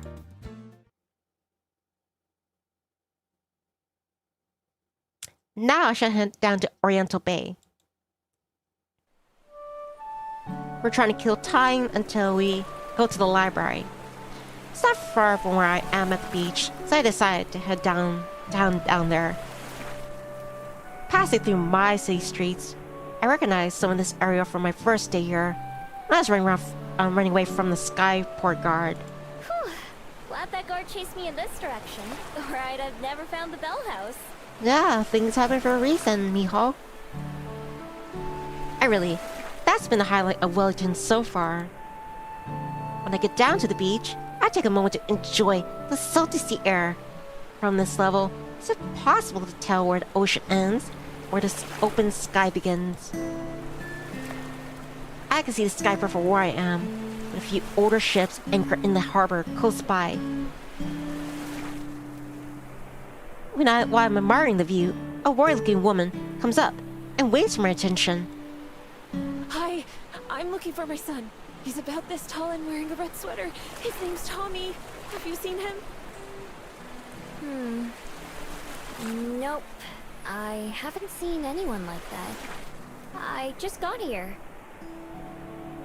Okay, thanks. She walks away, hurrying right and left as she goes to ask someone else. Humans sure do have it rough. Since they can't smell or even hear most things, so wonder they don't get lost more often. I amble along the waterfront, watching all the people as I go. Like Cuba Street, there's a lot going on. Under a nearby bridge, a group of 3 mermaids are racing each other. Close to the bridge are a bunch of people fishing, with a stressed-looking guy running back and forth between them. Jordan says same as you, Nip Pop. I live in the moment because you only got this one life to live life to the fullest, so when you take your last breath, you have no regrets. Just my opinion. I totally get it, Jordan. Just try to live your life to the fullest. Next to a market stall and some big crates, I noticed something weird.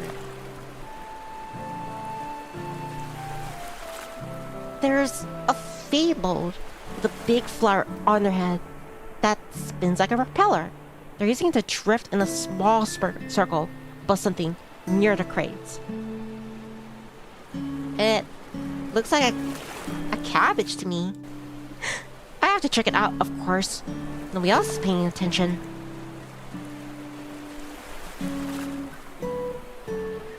Hello, Den Man. Good to see you. Glad you can make it. I decided to try just doing this all in one go for this route, for Please Be Happy. Oh, also, I apologize if it seems like, if things seem to stall because, yeah, I have some intermittent issues with my internet connection. But so it seems like I've been, like, in the 900 pings. Yeah.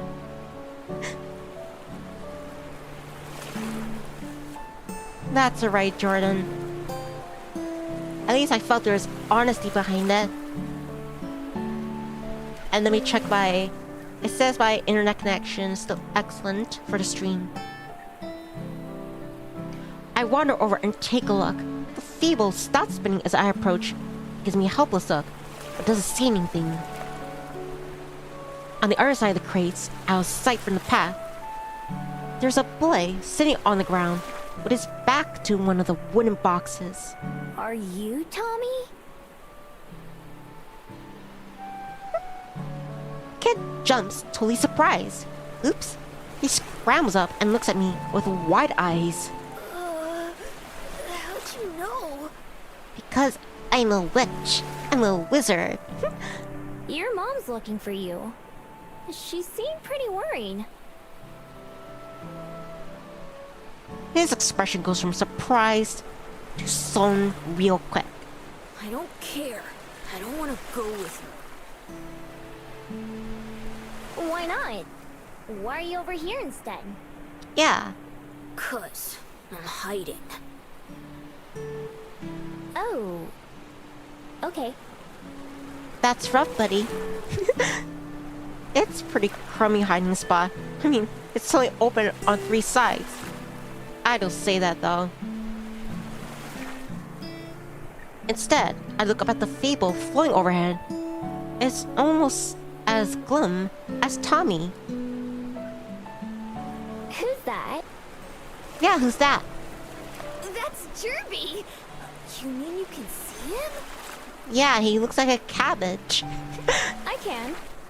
Is that weird? Sorry, he doesn't look like cabbage. He looks like romaine lettuce or something. Mom and Dad can't see him. They think I'm just making him up.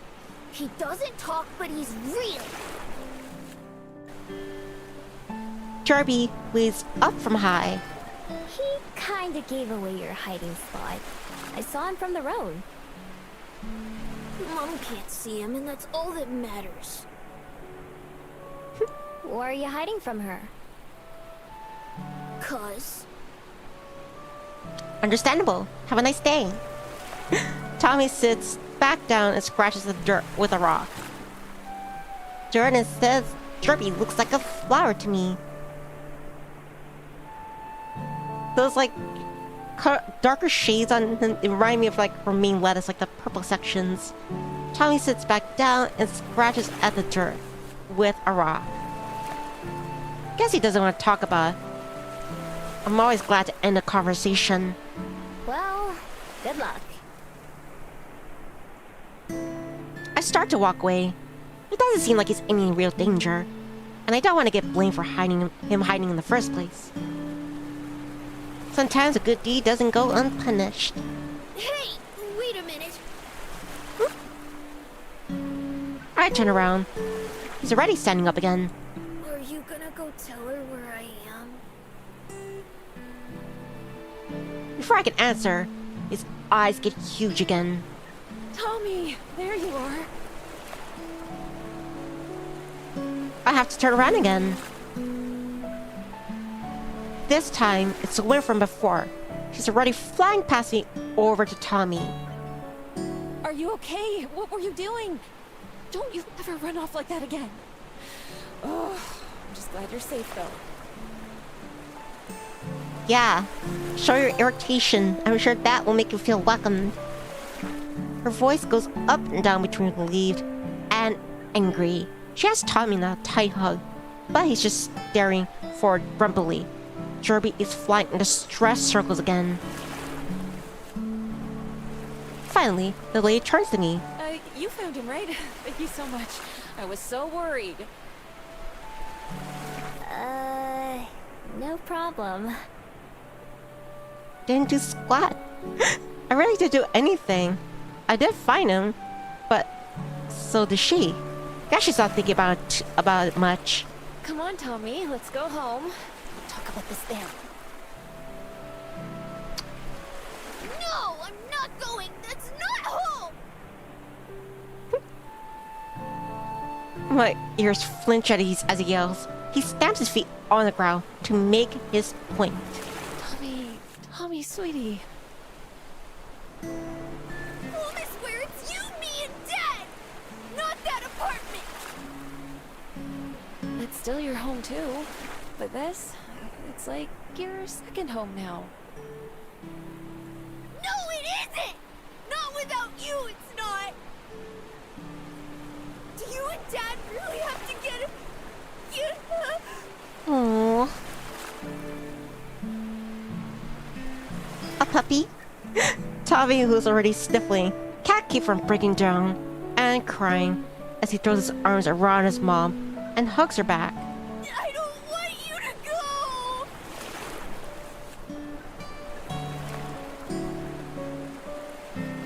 I get the impression that I should probably leave. Normally I'm happy to be nosy and listen on things. Right now, seems kind of awkward. Neither of the humans notice me leave. Jerby the feeble, Sally waves goodbye as I head off. Nice meeting you, Jerby. I wonder what makes him stick around. I've never seen a fable like him before. Not being able to see my certain people sure sounds useful. Though.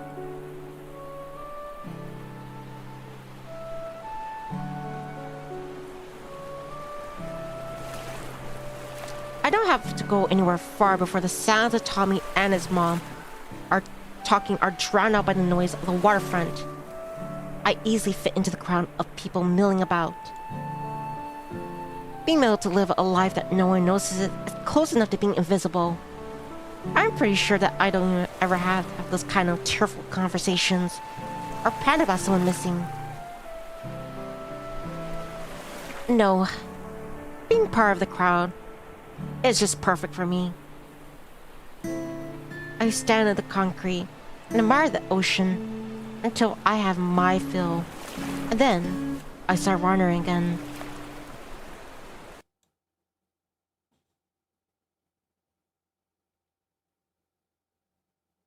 Alright then. Time to pull a heist. Library time.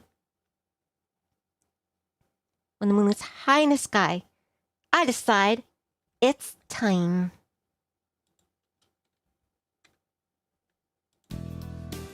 This is a perfect kind of night for me. There's not much wind, meaning I will be able to hear or smell anyone approaching. It's a little cloudy too, which gives me some cover from the moonlight.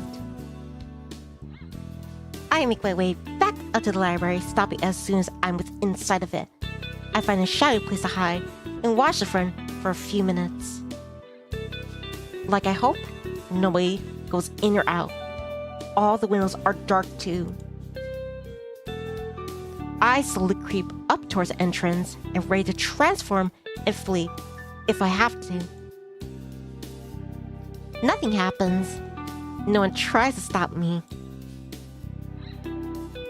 I peek into one of the windows.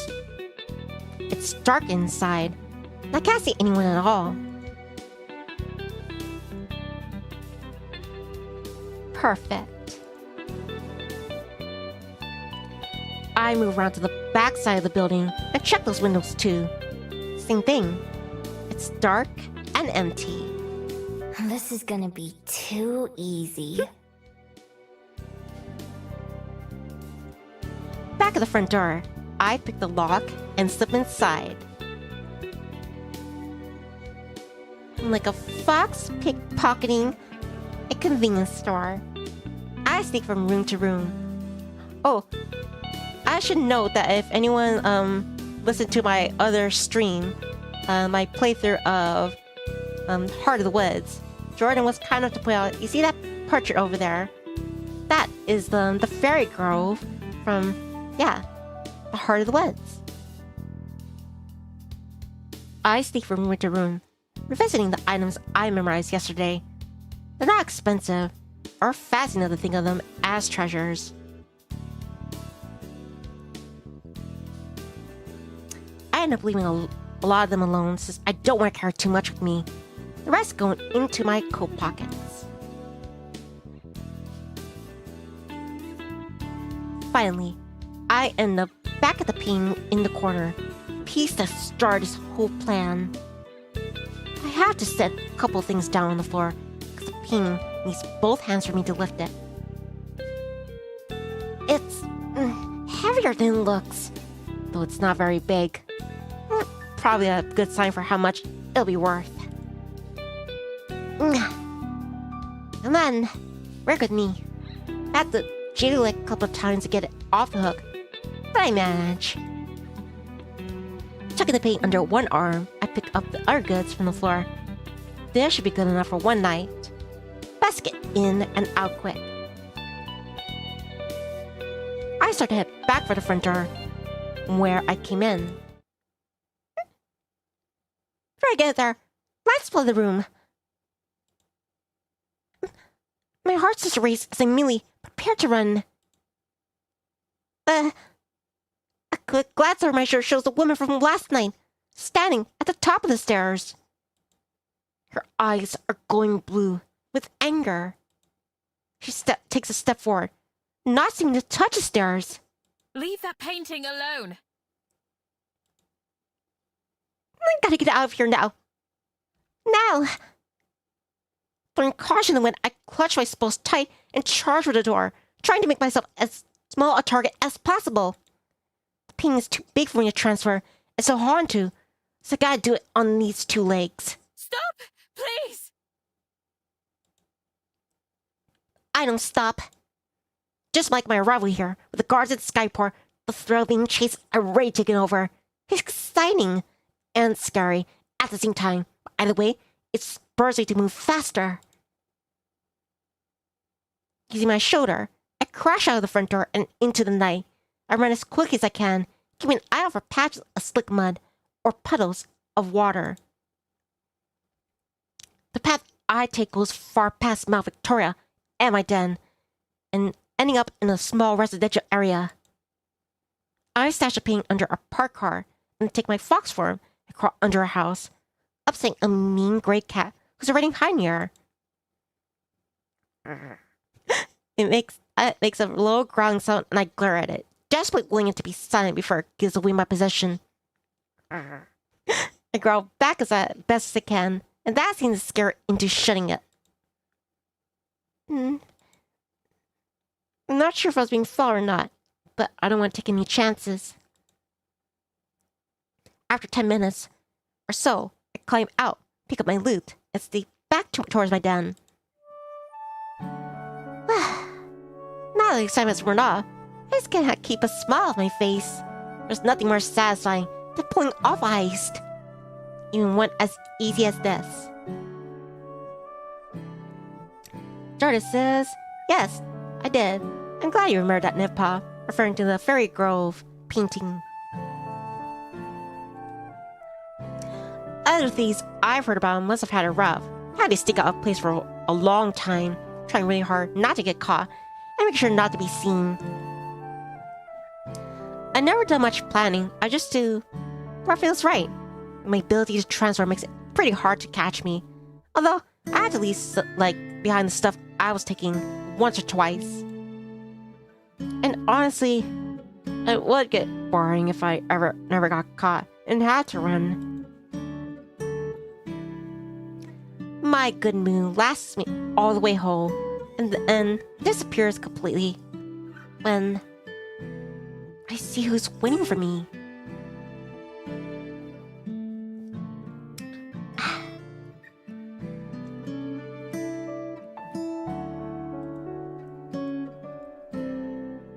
The woman in white.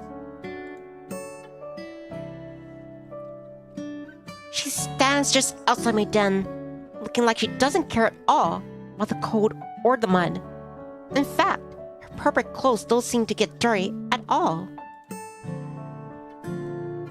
With her back turned to me, she's staring up at the moon, but she faces me as I approached. She has the same calm presence as when I first saw her. I could see a mournful look in her eyes, which had gone back to brown instead of a furious blue. My heart quickens almost suffocatingly as she watches me intently. I know how quickly calm can turn to anger. I should run, but I can't look away. How did you find me here? Before I even got back? A wizard did it. A friend of mine told me you might be found here.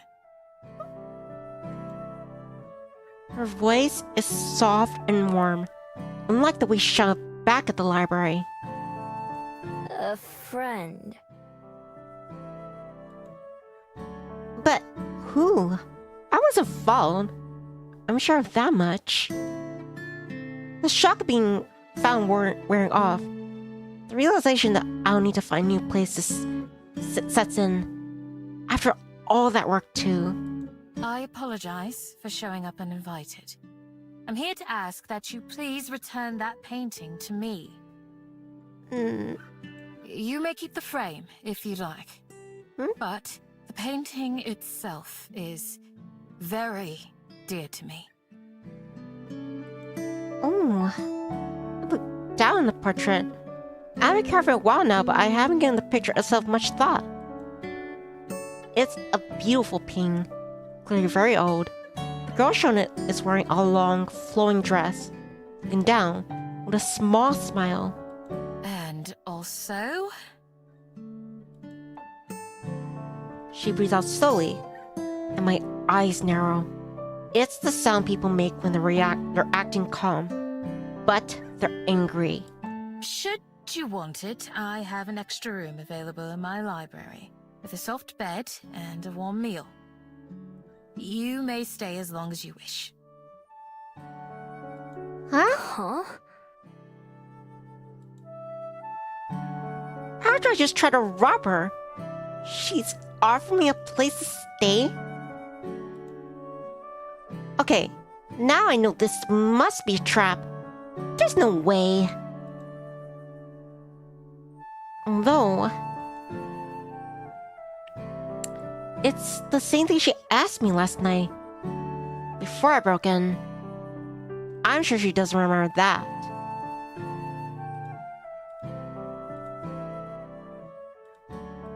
Why? Because I have more beds than I could possibly fill and more food than I could eat.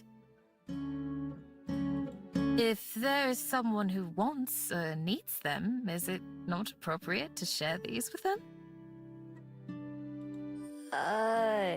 Is it? I'm not sure what answer she wants to hear. She looks at me again, the same expression as it was at the library. Well, her offer does sound kind of tempting. I guess it's not like my place is as nice as yours. Not anymore, at least. Not after it rained. I mean, half of it in mud. And I looked down at the painting again. If I sold it, it was going to be so I could buy the same thing she's offering me. I still don't trust her. I've watched people enough to know better than that. There must be something she wants. But I don't think she wants to hurt me. She knows I don't have anything worth stealing. If she did try to pull something, I could just run away. It's only one night. I can come back and try again, or find someplace else to take from. I look down to the barrel past where she's standing. It looks less like a den, and more like a pile of mud. Thought of sleeping there again practically makes a decision for me. Fine, I'll take it. She breathes out slowly again and smiles. Mimi, that sound doesn't mean she's angry.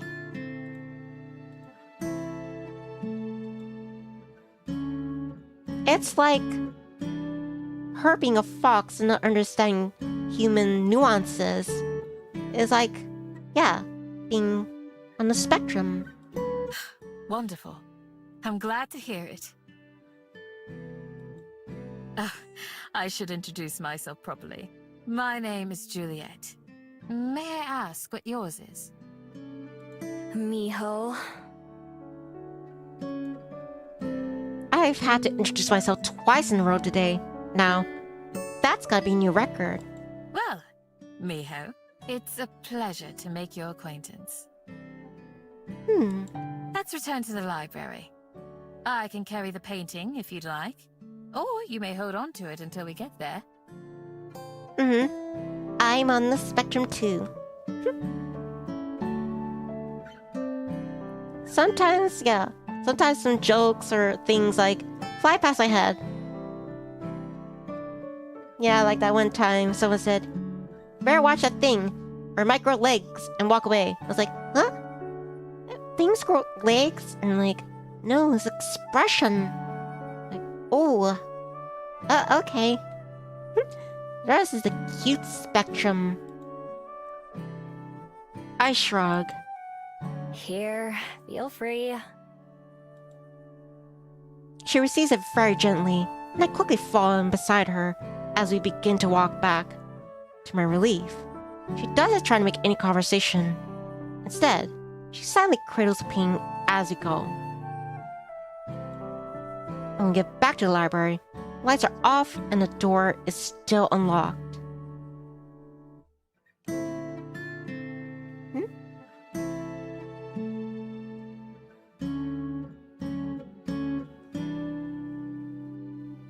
That was a cute couple nip pop. Ah. After setting the ping down on the desk, Juliet gestures towards the stairs. It's on the second floor. Maggie says cuties. You're a cutie, Maggie. Yeah. But back to the novel. I follow her lead again until she stops at one of the closed doors. She unlocks it and lets me in. The room is simple and cozy, with a couple of dressers, a table, and a bed. Or the bed is a boxy window with a windowsill, big enough to sit on. On the table, there's a cheese sandwich and a few apple slices, plus some served cake. There's also a pitcher of water. I hope the food is to your liking. 2 rooms down the hall from here, you'll find a refrigerator, and you may help yourself to anything in there. My study is just past that. If you need anything, don't hesitate to come find me. I have to wonder, what does Miho use the bathroom? Does she shower? Does she bathe all the dirt grime of nature off? Or is it magic? I'd be asking, where's the bathroom so I can wash my hands? Because I always walk in my floors. Is there anything more I can bring for you? Jordan says, also that beverage I want in real life looks good. Looks fancy. I shake my head, still in disbelief. What am I supposed to say in a situation like this? I just stole from her, and now I have both a bed and food in return. As if to answer my confusion, she gives me a calm smile. Doesn't help. Then I'll leave you to it. We can speak again in the morning. Good night, Miho. The door shuts behind her, and I expect to hear Juliet lock it. But when I try the knob after giving her a few moments, the door opens, quietly into the dark hall.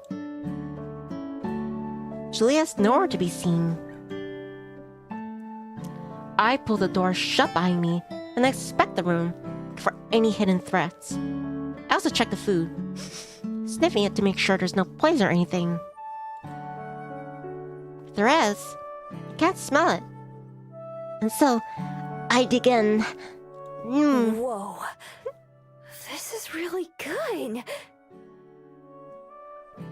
11 out of 10? There's 3 different kinds of cheese in the sandwich. There's 2 more kinds that I never knew existed. For me, it's mozzarella. The bread is soft and buttery. When I take a bite of the apple, juice rolls down my chin. The water I wash it down with tastes better than the water from the stream by the den. When I'm done eating, I climb into bed, still feeling overwhelmed. More specifically, not knowing how to feel. Part of me fears that I made some gigantic mistake and that I'll wake up in danger. If I wake up at all. Trust my instinct has kept me alive on multiple occasions. And for hundreds of years. Not that I've lost count of exactly how many. But something tells me that I have anything to fear from that woman, who I can only assume is my host and the owner of this place. So with that in mind, I pull the blankets up to my chin and adjust the luxurious pillows beneath my head. Who knows? Maybe the morning bring trouble with it. But right now, just sleeping sounds alright.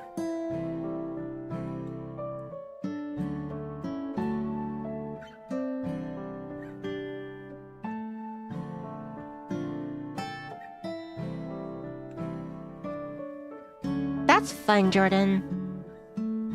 That's alright. I wake up to the sound of birds chirping loudly outside. Blinking rarely, I prop myself up and look towards the warm sunlight beaming through the window. The sheets under my hand feel soft and dry. My hand goes to my neck, checking the smooth familiarity of my necklace. It's still here. Yeah, I'm gonna try to pickpocket it. Someone's gonna rob me. That's the only thing I have that would seem valuable. Stretch and stretching.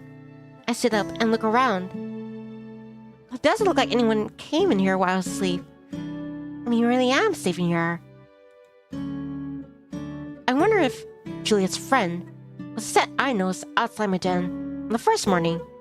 I don't know how else she could have found me, or how they did it without waking me up. If it happened before, it could happen again. As much as I hate to admit it, so I check around the room very thoroughly. I still don't notice anything different from when I went to bed. Maybe it's not a trick.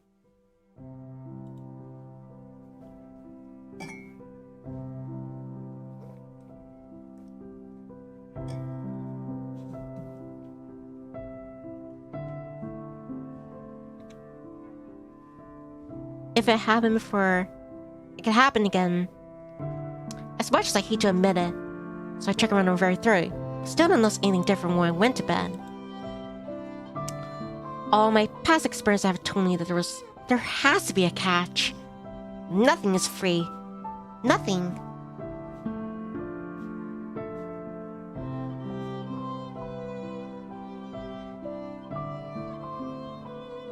But I totally get it, Jordan. You're a good friend.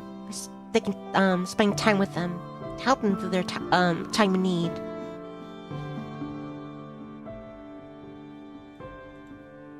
But no matter how hard I try, I can't figure out what it could be. Could Juliet really been telling the truth?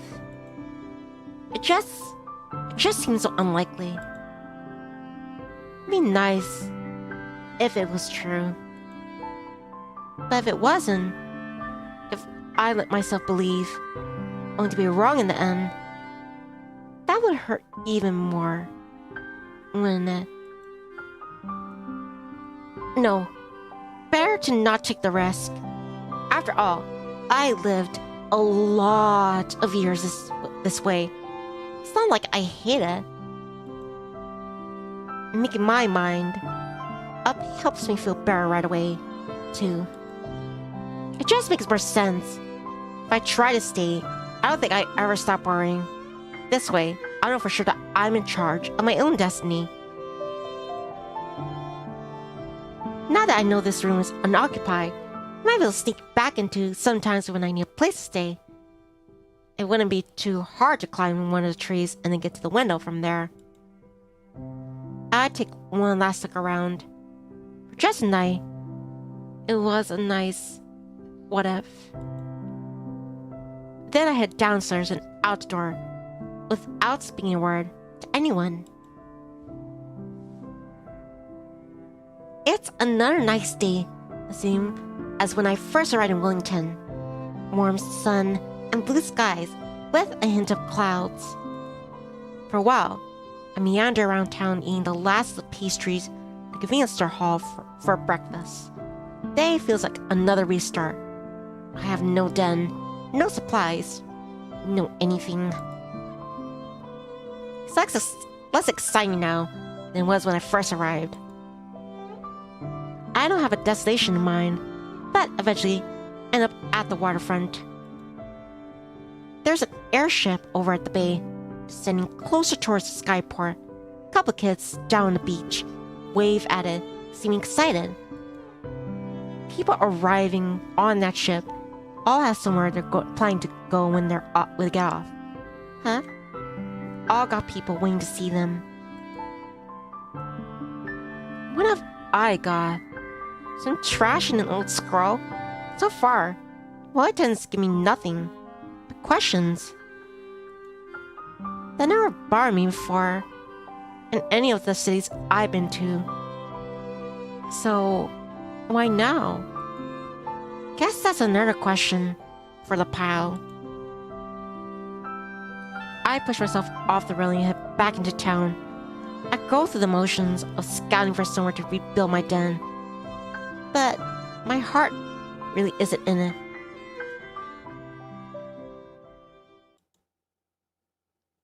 After wandering for a while, I end up at the Bell House yet again. It's just a place where I go when I have nowhere else to go.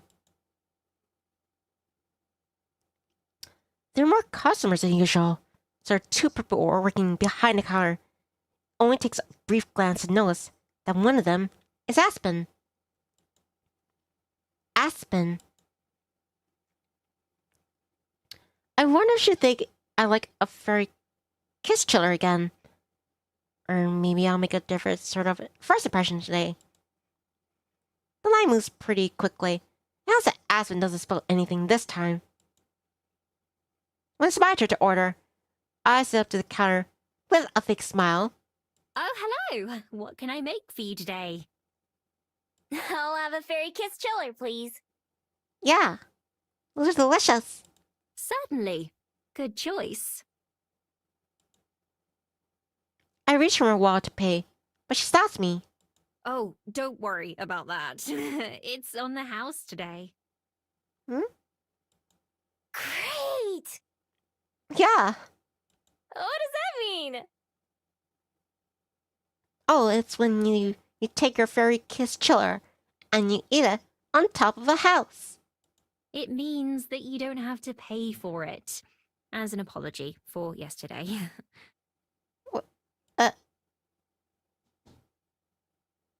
Yesterday? Why does that sound so strange? And you missed her talking, but my mind having tripped over the word. She reaches for a cup, the pen already in her hand. Hmm? And that's for Miho, right? For Miho? My name? She remembers my name? My heart begins to race wildly. My body reacts just as strongly as my mind. Aspen frowns. I'm noticing that something's off. My head's too much in a daze to deal with it, though. It is Miho, right? She checks the notebook on the counter, brow furrowing deeply as her finger slowly moves down the page, taps one of the lines. What do I say? How do I explain? That for the first time in my life, first time in 100 years, somebody's remembered my name. It's not supposed to be like this. I'm supposed to be forgotten. Every time, without fail.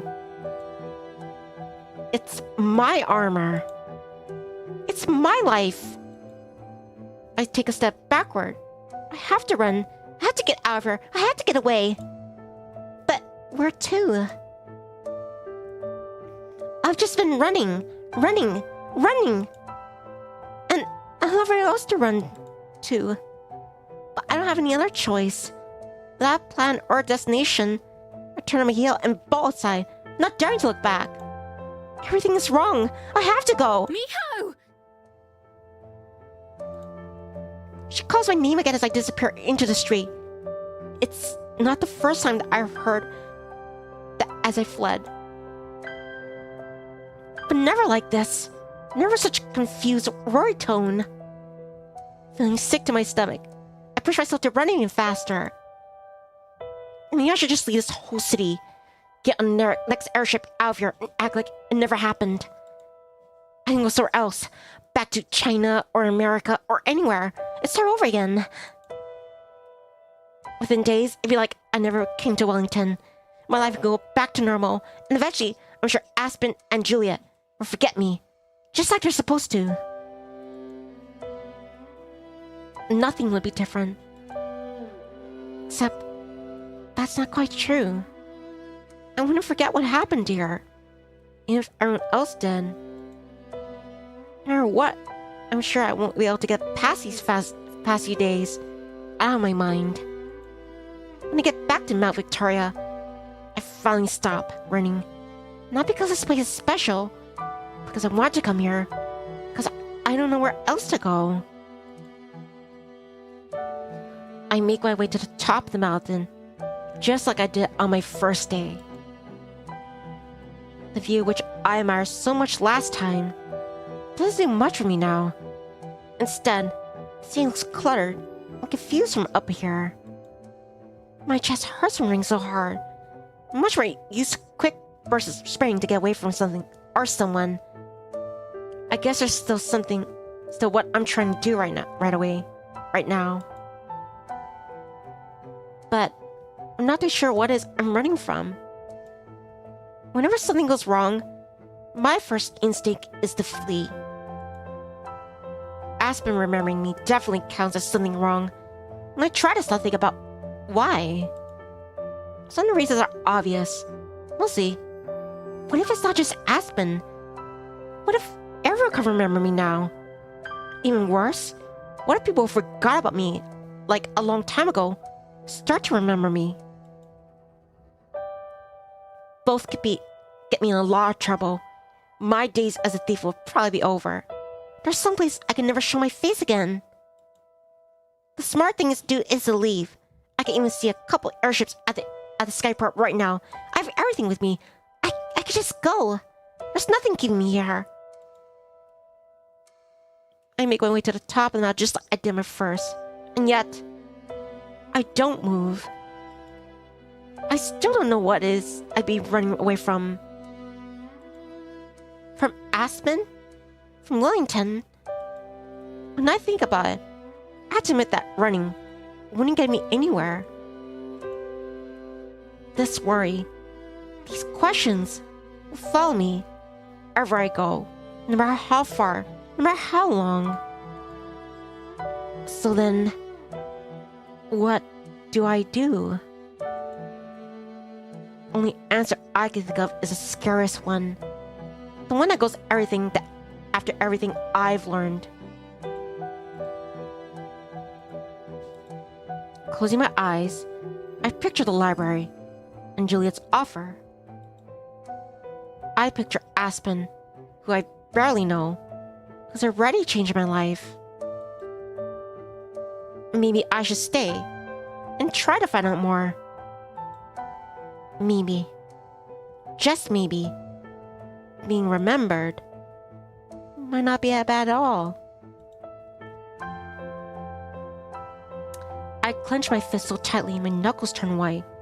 Urge to turn tail and head for the skyport is so strong. It's almost like a magnet pulling me there. I resist it though. Slowly, I walk down the mountain, making my way to the library. I'm not sure what to see when I get there. Explain everything to Julia. Hope she'll let me stay in the room again. I don't even need a room. I could rebuild my den and hide out there. Maybe a new spot, one that Julia doesn't know about. Not having to worry about the weather, other animals. Would be nice though. There's no telling if Julia will remember me too. If not, it might be easier to pretend that this is the first time visiting, and just ask if there's anywhere I could stay. Even though I'm not moving very fast, I still don't feel ready for this conversation by the time I reach the library's entrance. It's only been an hour or so since I left the Bell House, so it's not late enough for the library to be closed. The usual string of people flows in and out of the doors. Okay, I can do this. I stand off to the side of the entrance, preparing myself as people pass to and fro. My heart is racing, the same way it does during a tense break-in. Maybe even harder. My tail twitches back and forth. Usually I don't notice, but right now, I'm super aware of everything about myself. Fighting off my instincts, I open the door and let myself in. I've been expecting to have had to look for Julia, but instead, She's right by the entrance. What surprised me most, however, is the woman leaning against the large desk beside her, Aspen, who's now engaged in conversation with a look of deep concern on her face. She wasn't there when I checked the bedroom.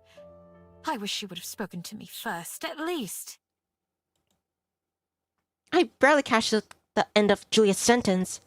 She noticed me only moments after I spot her. For a second, her mouth forms a perfect O, a surprise. Juliet? What are you...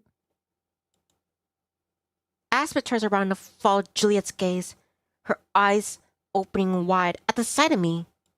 Miho! Present! My brain goes blank. Rehearsed lines flying out of my head. Hey there.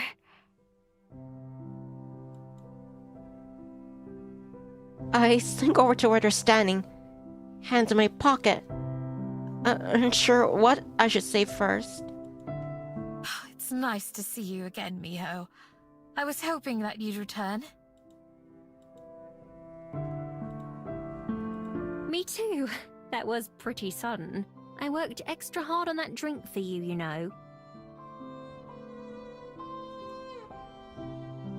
I freeze up, looking for the words. Aspen expression softens in concern. Miho? All right, the drink. I'm sorry. Well, I ended up drinking it myself, so I suppose I can't complain too much. She laughs, and I can't stop myself from blurring out my next words. You seem different. I'm sorry? Like, less polite? Ooh. Well, I'm not at work anymore, am I?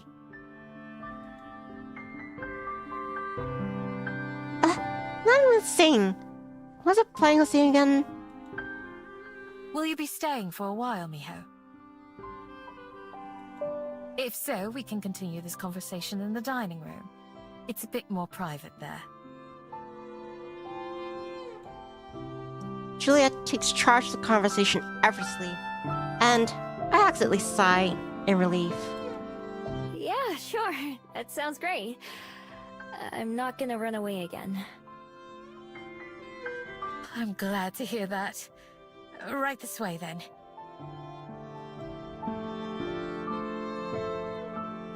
Juliet leads the way down the hall into one of the locked rooms.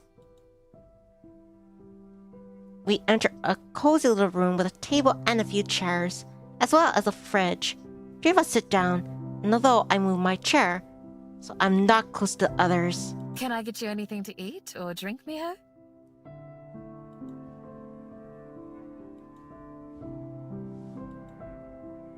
I shake my head. I'm hungry, but I'm way too nervous to eat. Juliet smiles in response to my answer, which came a little too quickly to sound natural. By the way, both she and Aspen are looking at me. I could tell they're expecting me to say something first. None of the words that I plan are coming back to me. What do people say in situations like this? Temptation to run away is overwhelming. Door just a few feet behind me.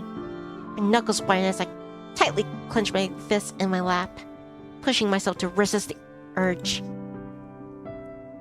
I told myself that I'm going to take this chance. Even if it's the hardest thing I've ever done. I'm going to be honest with them. Well... I struggle to think of what to say.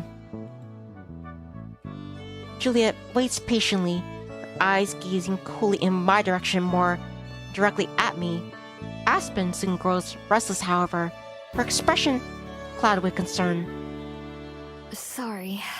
I don't know how to just say things. I've only ever copied other people's, so I...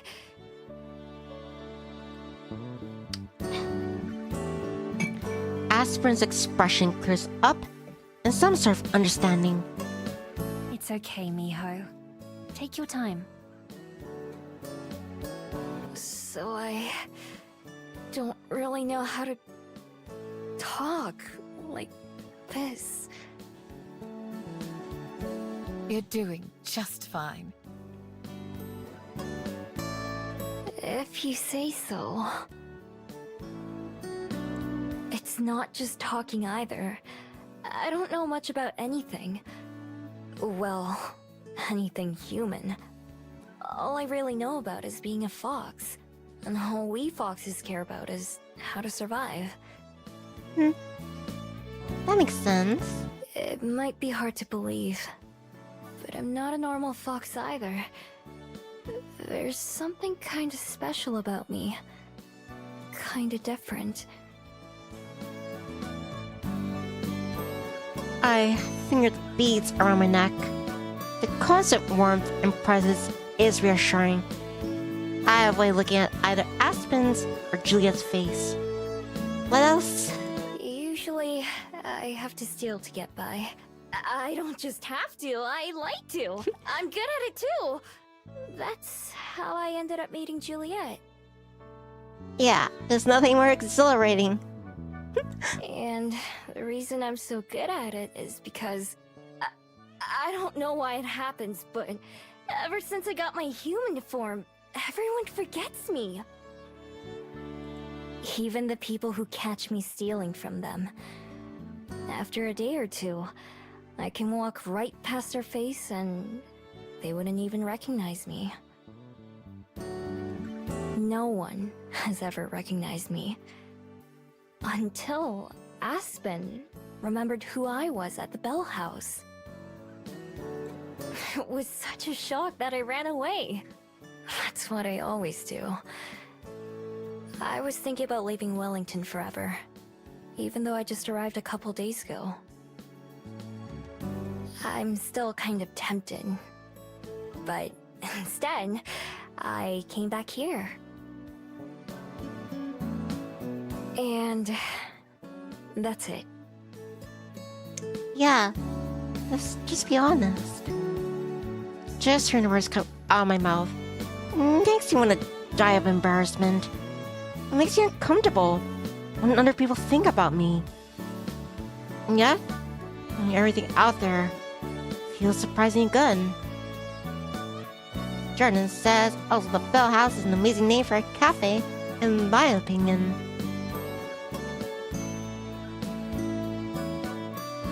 It feels like a weight has come off my shoulders. It's only back now, and there's a relief in its own way. So you're saying that you've never ever had a family? Or a friend? Nope, never. And not since I stopped being a regular fox, at least. Oh. I'm so sorry to hear that. Why? Yeah. Life as a fox isn't that bad. Well, because that's... not to be rude, but that sounds rather lonely to me. Lonely, huh? I've never thought about it before. I see. Aspen sits back, still looking concerned. And the way she keeps fidgeting, I get the impression she wants to say more, but's holding back. Juliet swoops in to salvage the situation. You have been very brave to stay here, Miho. I'm personally glad that you decided to come back to the library. I had your room prepared in hopes that you would. You're welcome to use it for as long as you'd like. I think that we could become great friends. Friends. I roll the word around in my mind, as if it were a strange food I'm gingerly trying. Is that a word that fits me? Is that something I could have? It never seemed like a possibility before. None of what Juliet offer me has. Right now, it feels like I'm standing at the end of one path. In the beginning, of another. I could turn around and go back the way I came, back to the den, and a life spent alone. I know that world. I lived in it for so many years. But I can't just go back. Not now. Now when there'd be something more. Something new. Everything could be different. If I just let it in. When I look at Aspen and Julia, I could tell what they're hoping I'll say. I think I'd like And like that. this day. Big smiles take over both their faces. Slowly, I let myself smile too. Well then, Miho.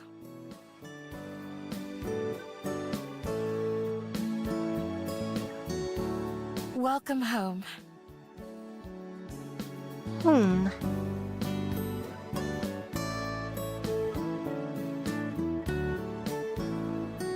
Please be happy.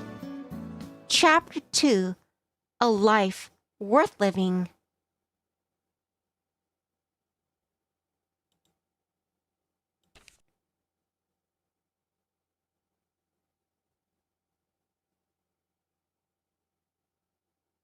Let me just make sure anything happens. I want to save.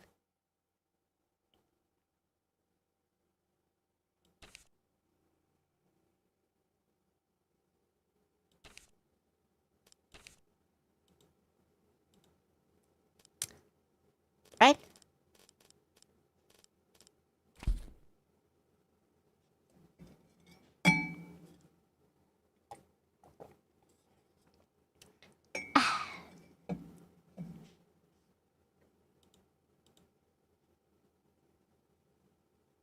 For the second day in a row, I wake up in a soft bed.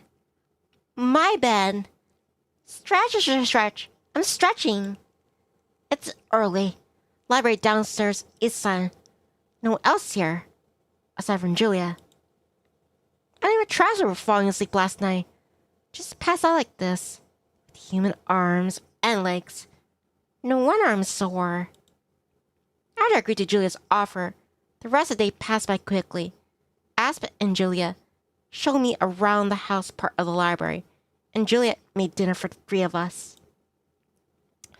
Aspen didn't leave until the evening. I decided to go to bed early. After the whirlwind of emotions I went through yesterday, I was exhausted and fell asleep as soon as my head hit the pillow. Not having to be alert the moment I opened my eyes is a nice change.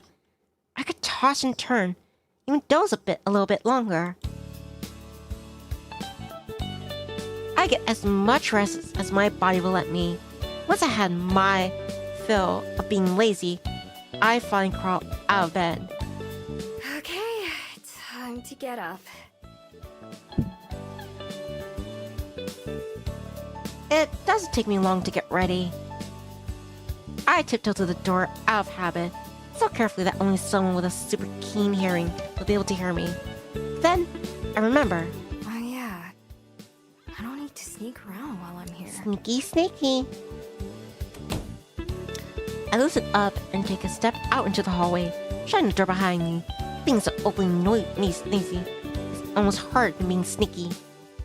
The building's still quiet. Juliet told me to come find her when I wake up, so I make way down the hallway towards the room she showed me yesterday. It's one of the last in the hall, tucked away in the corner, like the other doors. A tiny bit of light is flickering, escapes from the gap below. Jordan says, also I like the color Mio room is. I love the color green. It's my favorite color. This is the place. Now that I'm standing here, my nerves are starting to get better in me. What if she forgot me this time? Anne chases me away. Or what if I screws my eyes shut and take a deep breath, push away my worries. I'm gonna stay here for a while. I need to stop thinking like that. I can't let that fear keep winning. Force myself to be brave. I twist the doorknob and enter. Wait, I should knock, shouldn't I? It's too late now. I step into the room, only to be struck by how dark it is. That with just one window, the main light source is a candlelit lamp illuminating the white cloth figure sitting at her desk. Just like the library downstairs, just rows and rows of books covering the shelves around the room. Julie looks up to greet me, a gentle smile written on her face. Oh, good morning, Miho. Did you sleep well? She remembered me. I had my relief, I think. I sure did. I think that might have been the best sleep I ever had.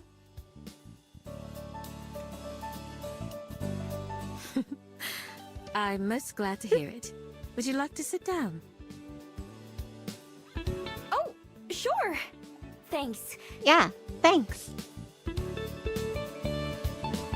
There's only one other seat, so I awkwardly sit down across from her. It feels a little bit like an interrogation. Would you like some tea? I never had tea. I don't know if I'll like it or not. I think I should separate off her out of politeness, though. Sure.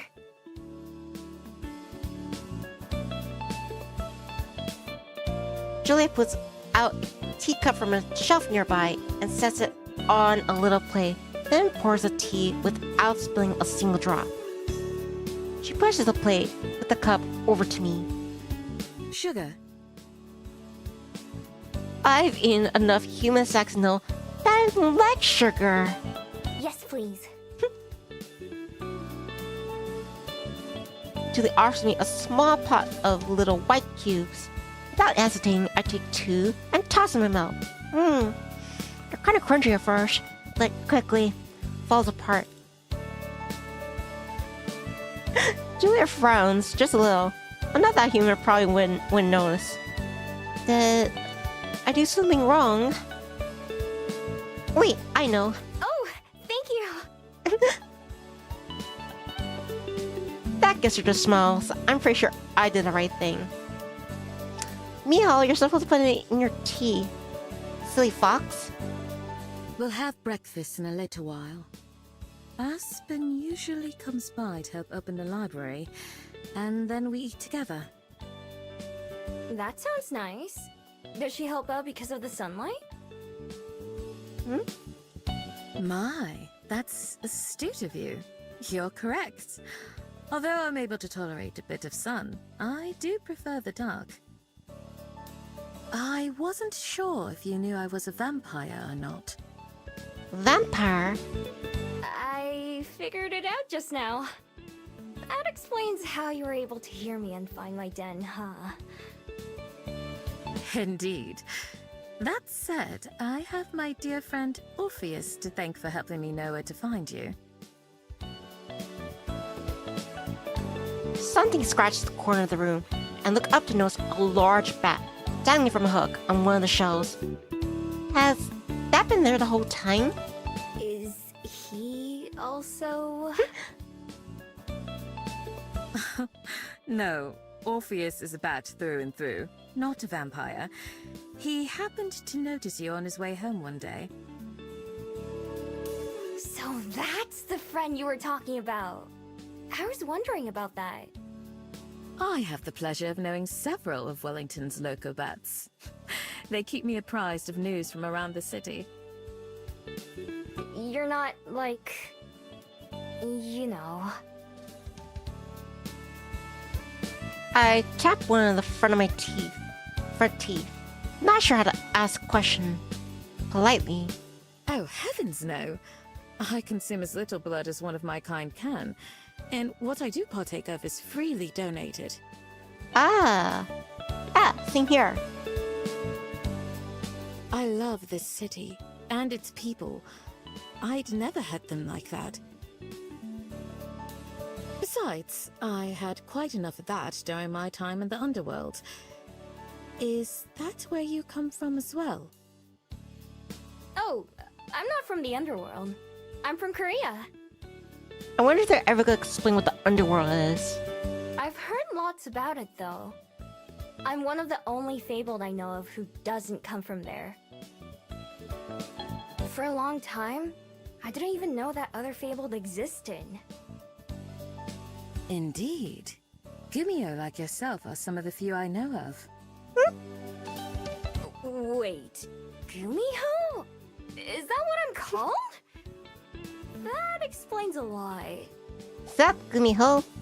You didn't know, but you go by the name Miho. What a coincidence! Just because I like the sound, I thought it was more like a nickname. I change it up wherever I go. Gumi, Homie, Migu. What's up, my homie? I've never had a real name.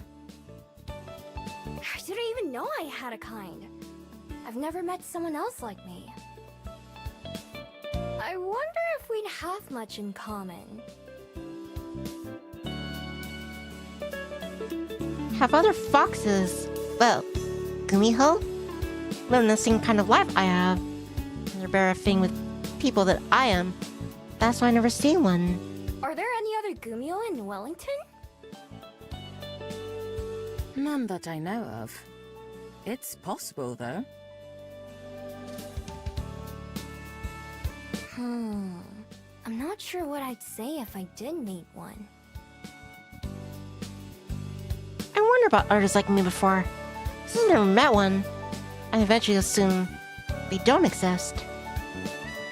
Find out they do, and there's even a name for us. This is a big surprise to me. No matter how long I've been, there's still so much I don't know about the world. As the discussion tapers off, the sound of the front door reaches my ears from downstairs. Julia must have heard it too, looking over as I do. Oh, that'll be Aspen. Shall we go down to breakfast? I'll Yeah. never say no to that. Time for some chow. Julia takes to her feet, blowing out the lamp as she goes. Orpheus the bat leaves the study when we do, though he flies off in a different direction. I guess he won't be joining us for the meal. I had to be careful not to spill my cup of tea as we walk down the stairs. Aspen waits at the bottom, a large book tucked under her arm. She waves with her free hand to greet us. Good morning, Aspen. It's nice to see you again. I like that she has a king. Good morning, Juliet. And you too, Miho. I must admit, I was a little worried you might run off during the night. I may have thought about it a little. After I went to bed, though, I was out like a light. Glad you decided otherwise, then. Living in the library sounds like heaven.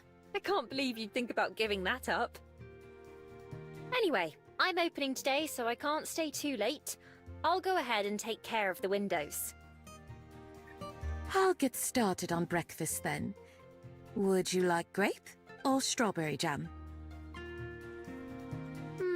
I think I'm feeling like strawberry today. Oh, or some of that orange marmalade if there's any left. Marmalade.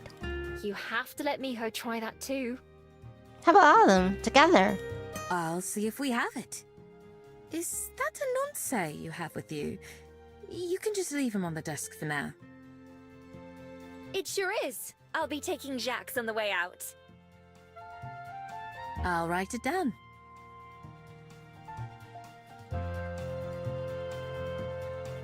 The two of them stir off in different directions while I stand on the stairs, unable to follow any in the conversation. Who's Jax? Anonsei? I don't see anyone with you. This is a nonce. She taps the cover of the book she brought with her. He's the author of this. Juliet suggested I read some of his work, but I'm finding him rather dull. Huh. I try my best to sound interested. Books are the most boring thing I can imagine. Maybe I see the appeal if I can read them. But how can it be better doing things yourself?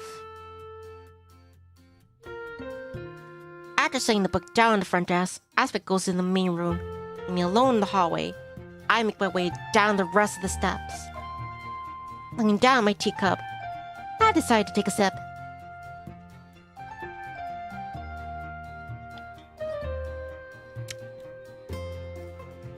Yuck! It's kind of bitter, but also bland at the same time. Frowning up, I set the cup down on one of the shelves nearby. At least I tried it. The sugar was way better though. The door Aspen with her was still open, and I can hear her buzzing around. The room where Juliet went into isn't far away either, and I already smell food. Sometimes I try to drink when the character drinks. I guess I'll go watch. And now, this is where I have to make the decision. Aspen or Juliet? Last time I was going with Juliet, but I think I'll go Aspen. Because it seemed like Miho has a bit of attraction towards Aspen. Let's see where that goes. Try to pursue Aspen.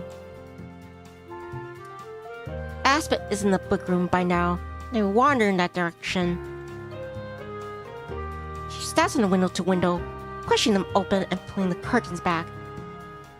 With each one, another sunbeam pours in, and the room gets a little brighter. Oh, hey Miho. How was your first night here? Great! After you left, I went to bed early. And then I got to sleep in. The dream of every human. You sure do love to sleep. Color me even more jealous. I'm working opening shifts most of this week, so I have to be up early every day. Or else, what? She stops and giving me a frustratingly familiar look. A look that means I said something weird. Or else I get reprimanded for being late. Duh. Not to be rude, but, have you never had a job?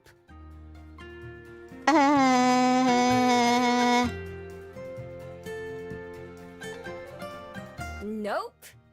I haven't done most human things, if you can't tell. Oh, I certainly can tell. Your life must be fascinating. Someday I'd like to hear about all you've seen and done. I'm really not that interesting. My life is just wandering around for the most part.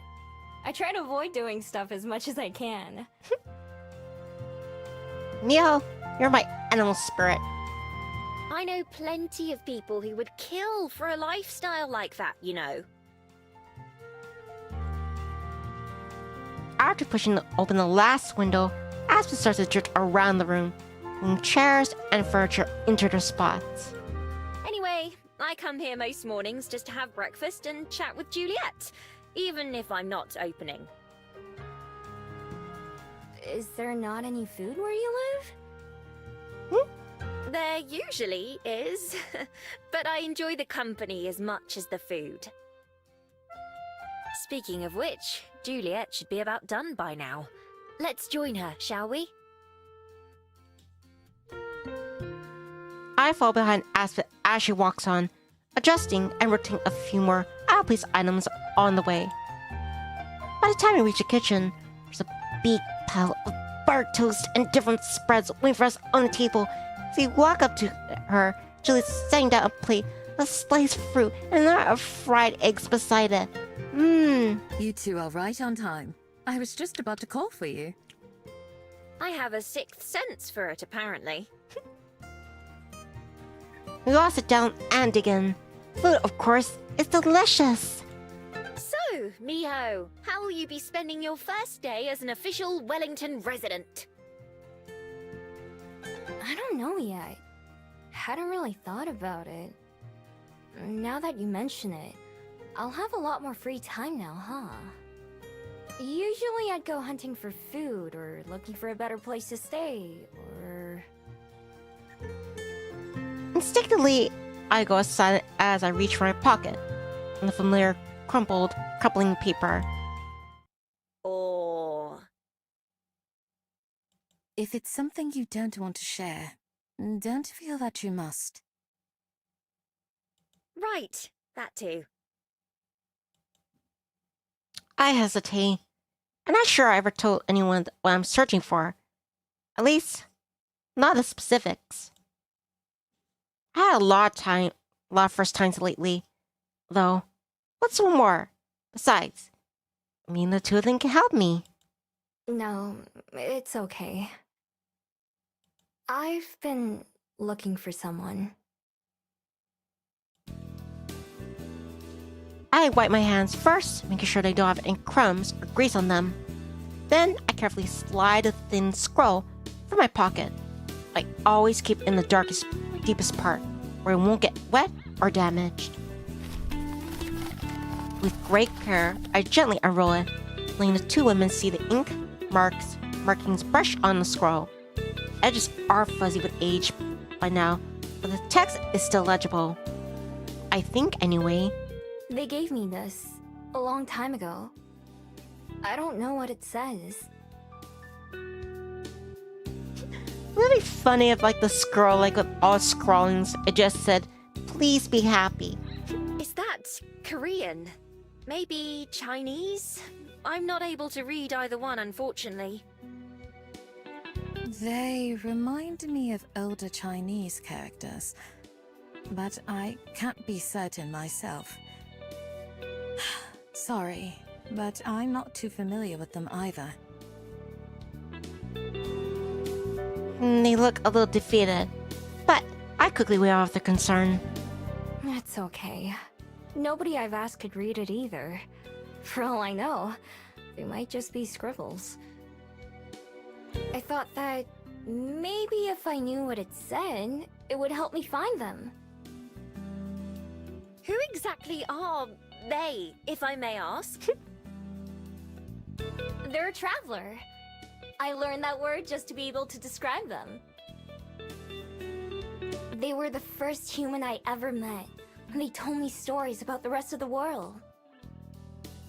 And you've been searching for them ever since then? Yup. For as long as I can remember.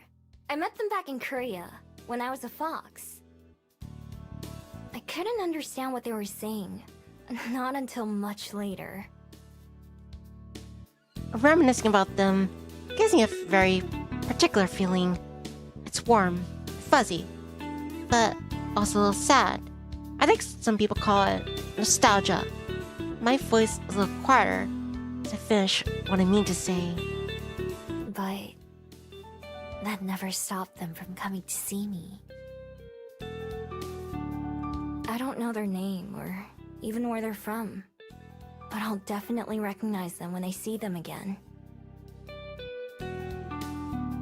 Both Aspen and Juliet are quiet for a moment, visibly thinking over what I said.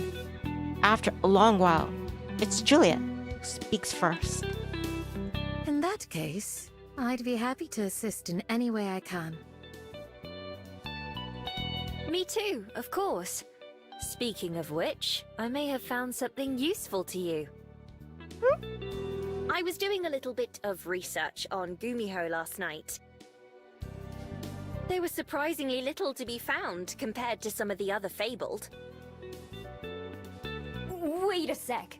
You found out that I'm a Gumio too? Well, yes. It wasn't too difficult to look up. Is that odd?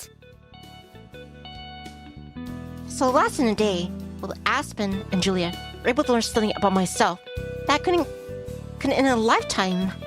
I guess not. I only realized how I sound after I said it. Juliet shoots a look at Aspen. Looked like he tries to move the discussion along. Anyway, I was trying to find out why Juliet and I can remember you when nobody else can. Although I didn't find anything about memories in particular, there was one story that claimed a Gumiho's curse doesn't take effect until a full day later. Oh, of course.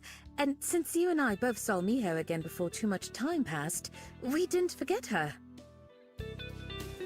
Right. That also makes sense from what you told us yesterday, Miho, doesn't it? You said you don't tend to talk to people a second time. Ah. Yeah, I usually try to avoid it, really. I hadn't ever thought of magic as a curse before. I guess to the person who forgets me, it is. So that means that all we have to do to avoid forgetting about Miho is... It's impossible to miss the pause before Aspen's words. Like she's not confident about what she's about to say. see her every day. Forever. Ooh, that sounds like a terrible fate. You're stuck with me. Forever. Forever. The word hangs in the air. Aspen says it cheerfully, but even I recognize just how impossible that is. At some point, these two will forget me, won't they? Why even try then? Why bother? If I know it will just hurt in the end. On cue, those kind of doubts start to swirl in my head like always. It's so tempting to just stop caring and give up on others. No, I won't let myself dwell on that. Not my first day living here. Who knows? Maybe if it's a long time from now, these thoughts go away for good. Juliet clears her throat before the silence goes on for too long. Well, that's not bad at all. Preserving the memory of those you hold dear is one of the most important parts of life. Aspen ponders for a moment before nodding. It really is. It seems a little early for Iron to consider me dear to them, but I keep that to myself. So, anyway, about Jacques. For relief, Aspen changed the subject away from me and my magic. As Juliet and Aspen chat between themselves, the conversation drifts onto things I don't know about, and people and places I don't recognize. It's all probably related to books. I smile and laugh when they do. I don't really pay attention or talking. Listening to them, they might as well be speaking a different language. The more I observe, the more it seems I'll have to learn. Not just about normal people and human life, but about myself as well, and even the world. And one day, both Aspen and Julia were able to figure out what I am and how my magic works. I had a long time to do that, and still had no idea. It doesn't seem like it was hard for them. There's something I have to admit to myself. I haven't really tried before. Just what have I been missing out on? I felt something bubbling up inside of me. The same feeling as yesterday when I decided to come back to the library instead of running away. Something that makes me clench my fists and take a deep breath as I make another decision. Something that I realize I could put a name to, even though it's a new one for me. This is what people call hope. Even if it's pointless in the end. I want to learn how to be a person. Juliet cuts off from wherever she's saying mid-sentence. Both she and Aspen turn to face me, eyes wide. Oops. I guess I should start up by waiting for them to stop talking. You want to... what? I already messed this up, but I keep going. Be a person. To know about the things you two are talking about. All the stuff that you give me a weird look for when I don't know. I want to learn about it. I'd say that you're already well on your way. Her expression becomes quite serious as she continues. I'm a little glad she sees as much weight behind this as I feel about it. Miho, there are some things that you can't rush or change overnight. This is definitely one of them. That said, starting can be the hardest part. You've already taken the first steps. What Juliet said, I'm sorry too. I didn't mean to keep you out of our conversation. Ah, No, it's okay. I was busy thinking anyway. I can't stop looking for my person, of course, but maybe I can do more than that too. We'll help you in any ways that we can. Aspen nods in agreement, then checks the time and sighs. It'll have to wait until later though, because I need to be leaving for work. I'm sure Juliet needs her rest too. Thanks. I am rather tired. Will you be alright on your own for the day, Miho? Yeah, I should be. I'll figure out something to do. Wonderful. Here, let me take those. She gets up and collects the dirty plates that carries into the sink. Tomorrow I have to go in earlier than usual to open. If you come by, I can make you that drink again, Miho. As long as you promise not to run away, that is. Sure. Don't worry. I'm not going anywhere this time. Although... will it still be at home? Don't be a sly fox. At home? Like... free? Nah. Oh, on the house! Yes, of course! This should probably be the last time, though, or my boss will start getting upset. Hey, if the boss don't know, won't hurt the boss. Aw, okay. It was nice while it lasted. There, Miho. Aspen pauses as she rises on the table and starts to leave. You know, getting a job might be a good idea if you're serious about living a normal life. It's hardly the most fun, but then you could buy as many fairy kiss chillers as you want. A job? Sounds like a pain. Aspen just sighs as I sink into my seat. The way she talks about having a job makes it sound awful. Well, it's just a suggestion. See you later, Juliet. Miho. Well, who knows, Miho? Maybe you can, I don't know, become like a VTuber or something.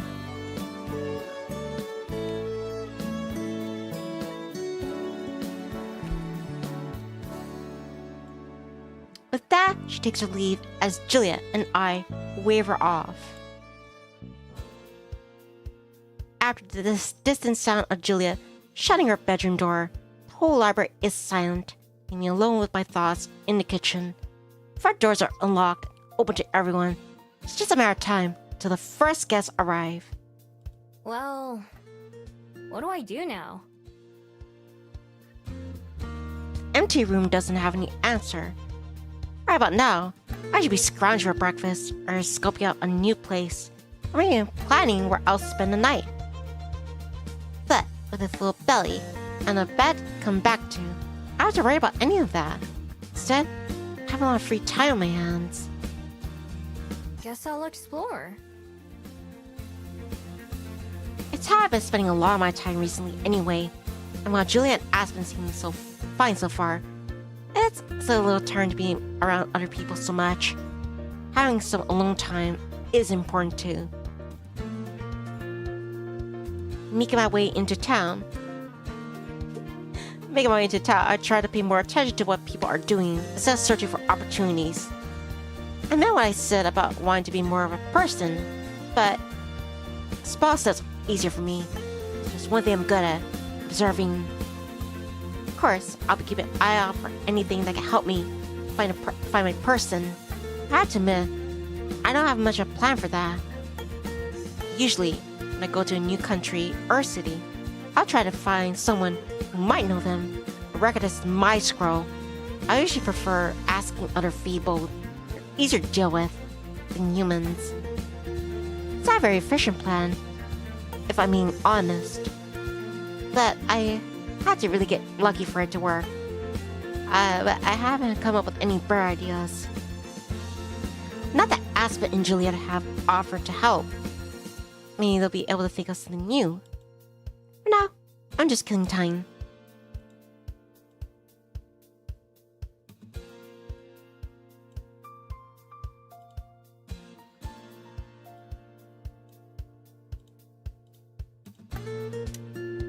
I take it a slow passing through the city and pop to some stores along the way. One is full of musical instruments, while right next door is a store selling kitchen utensils. Across the street, there's another place with racks full of clothes. I step into each store and pace around the aisles just browsing. Usually I never come into these kind of shops. Even though they have some kind of expensive stuff, it's all bulky and hard to carry. Plus, I learned the hard way that some pawn shops and buyers are good at guessing at what's something stolen. Now that I'm paying more attention to what's for sale, I realize that you know what a lot of this stuff is, or what it does. In the kitchen store, there's normal pots and pans and dishes, which makes sense. There's also a bunch of different gadgets with all kinds of shapes and sizes.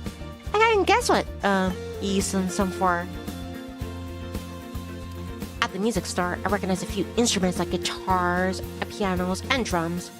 There's also a bunch of that I've seen before, but don't know the names of.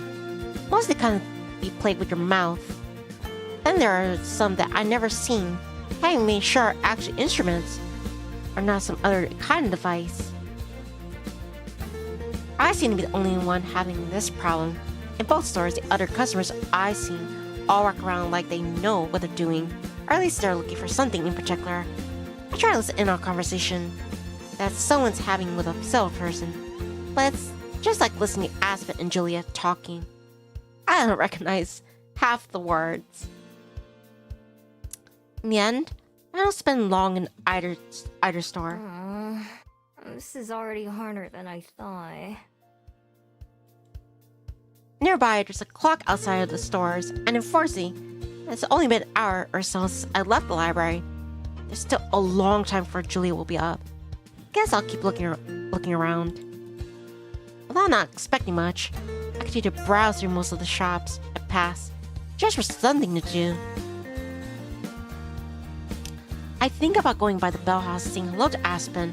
When I get there, there's a line out the door and around the building. Peeking through the window, I don't even see her. Instead, someone else is taking orders at the counter.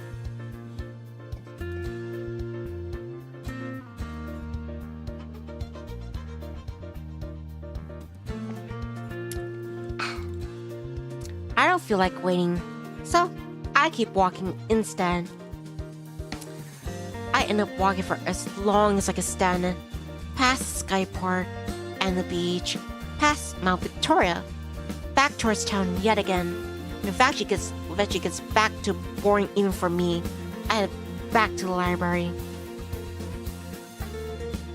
So it's busier now than when I left. There's a pile of books on a desk that people have brought back, and the checkout sheet is half full. Some of the chairs are occupied, because a dozen people are browsing the shelves. Not that paying me any mind, even when I grab a snack from the kitchen and up to my room. And there, I do the only thing there is to do. Flop on my bed and look up at the ceiling. Don't get me wrong, I'm glad to have a bed to do that, but it doesn't help me much right now. So I can be bored outside or bored inside? In my normal life, I'm usually too busy to be bored. Having time to rest, relax, can be a luxury. Now I got more time than I know what to do. I didn't realize this would be a problem. Guess all I can do is wait for Juliet. Hopefully, she has some ideas. I get the feeling she gives advice on anything. May as well get comfy.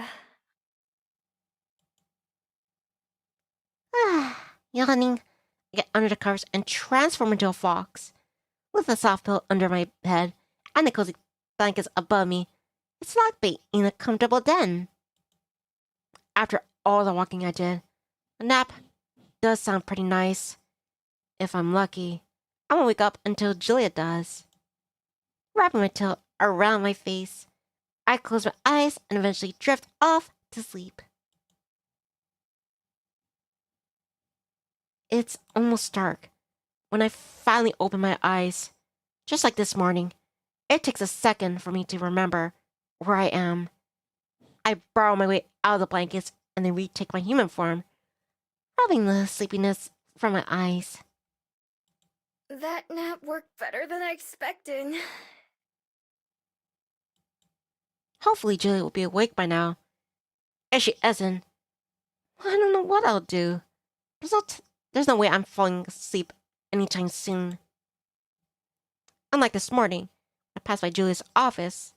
There's no light under the door.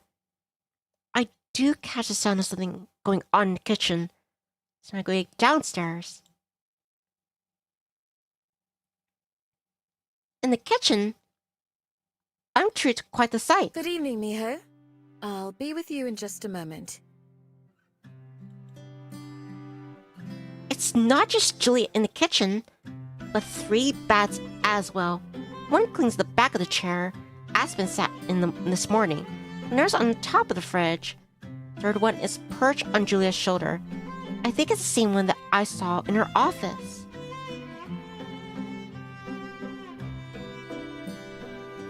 Juliet's holding a small bag and handing out the contents to different bats.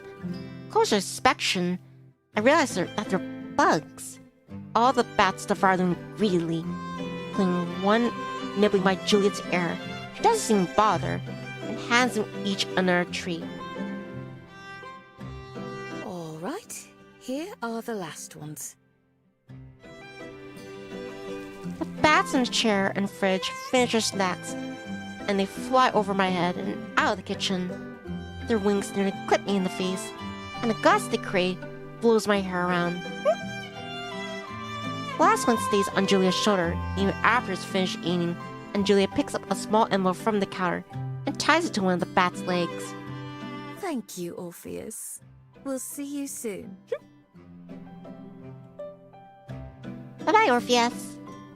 Launching himself off Julia's shoulder, Orpheus takes flight and exits through one of the library windows, even though he was much bigger than the other bats. It doesn't look like Juliet was fazed by being used as a launch pad.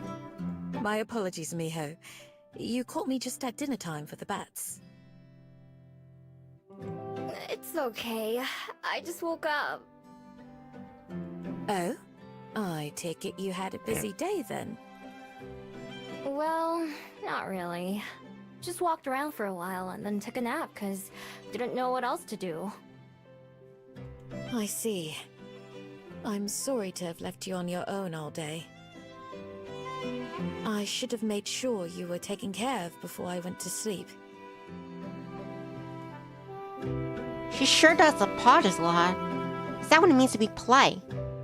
It makes me kinda uncomfortable. It's not like she did anything wrong. What are some of your hobbies? There are all manner of things tucked away in this room. All that throughout the library. Hobbies?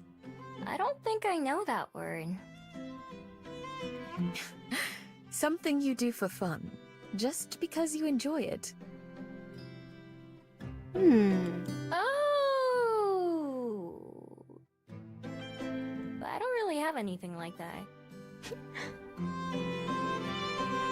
Although she raises her eyebrows, Julia nods, just nods. I'm guessing that was an answer she was expecting. I think I understand. Well, perhaps that should be our first order of business. I believe you'd find your life much enriched with something amusing to do. Okay. Like what? She ponders for a moment, tapping the countertop beside her. It could be anything. A sport, an art, or even something like watching television. Whatever brings you joy. Pretty sure I've never tried any of those. Then, it seems we have plenty of options to start with. What an exciting prospect. I know you've done a lot of walking today already, but I need to go into town to run some errands. Would you be interested in accompanying me? Maybe we'll see something along the way that strikes your fancy. Sure. Fine by me. Not like I've got anything better to do. With a smile, Julie gathers some more papers and envelopes from the table and tucks them under her arm. Let's be off then. Leaving the library unlocked, he set off down the familiar path. Julie maintains a brisk pace, but it is too fast. I like this a lot more than going slow. So, Miho, how are you enjoying Wellington itself so far? I like it. It's not too big and it's not too small. Like that there's the ocean and mountains close by. Oh, thank you, Maggie. You know, Chirps, even though I said I want to try to make this like a whole movie, maybe that... I gotta admit, I'm actually getting kind of hungry. You know what, I might actually make this 2 parts. Part 1 today and part 2. But I'll continue just a little bit longer. But yeah, thank you, Maggie.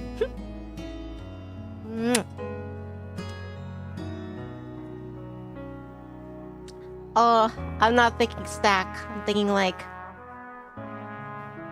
Also because I don't want to burn myself out. Don't worry, Jordan. If I, do this a little longer than I make this part 1, then, tomorrow I'll make it part 2. Because like I said, I think it's like, there should be just 2 routes. The one I'm going with, Aspen and Julia. They say like a route should take like 5-6 hours. I think we're like 3 hours deep into this story. So if that's correct, then tomorrow should be like, the completion of it. And it wouldn't be the end of it either. Even if I complete it tomorrow, I can always do Juliet's run. But let's see how much longer I can do this. Also because, and then I kind of want to get a little more Left 4 Dead 2 for the end of the night. Though I did Left 4 Dead 2 earlier.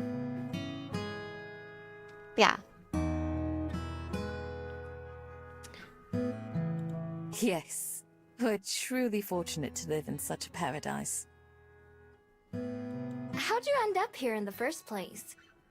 You said you came from the underworld, right? That's correct. I was much wilder and irresponsible in those days. But then, I met someone who changed my life. Someone who made me want to be a better person. And part of that meant reinventing myself, with a new life in a new place. Rather like what you've been doing too. Huh. I can't picture you being crazy like you said. He will change. That's something of a relief, but it was certainly true at the time. Sometimes, it does feel as if I was an entirely different person back then. It can be difficult to reconcile who we were with who we are, or want to be. Doesn't seem like you had too much trouble with it. I wouldn't say that. For one, this was very long ago. And even now, I continue to change. Everyone does.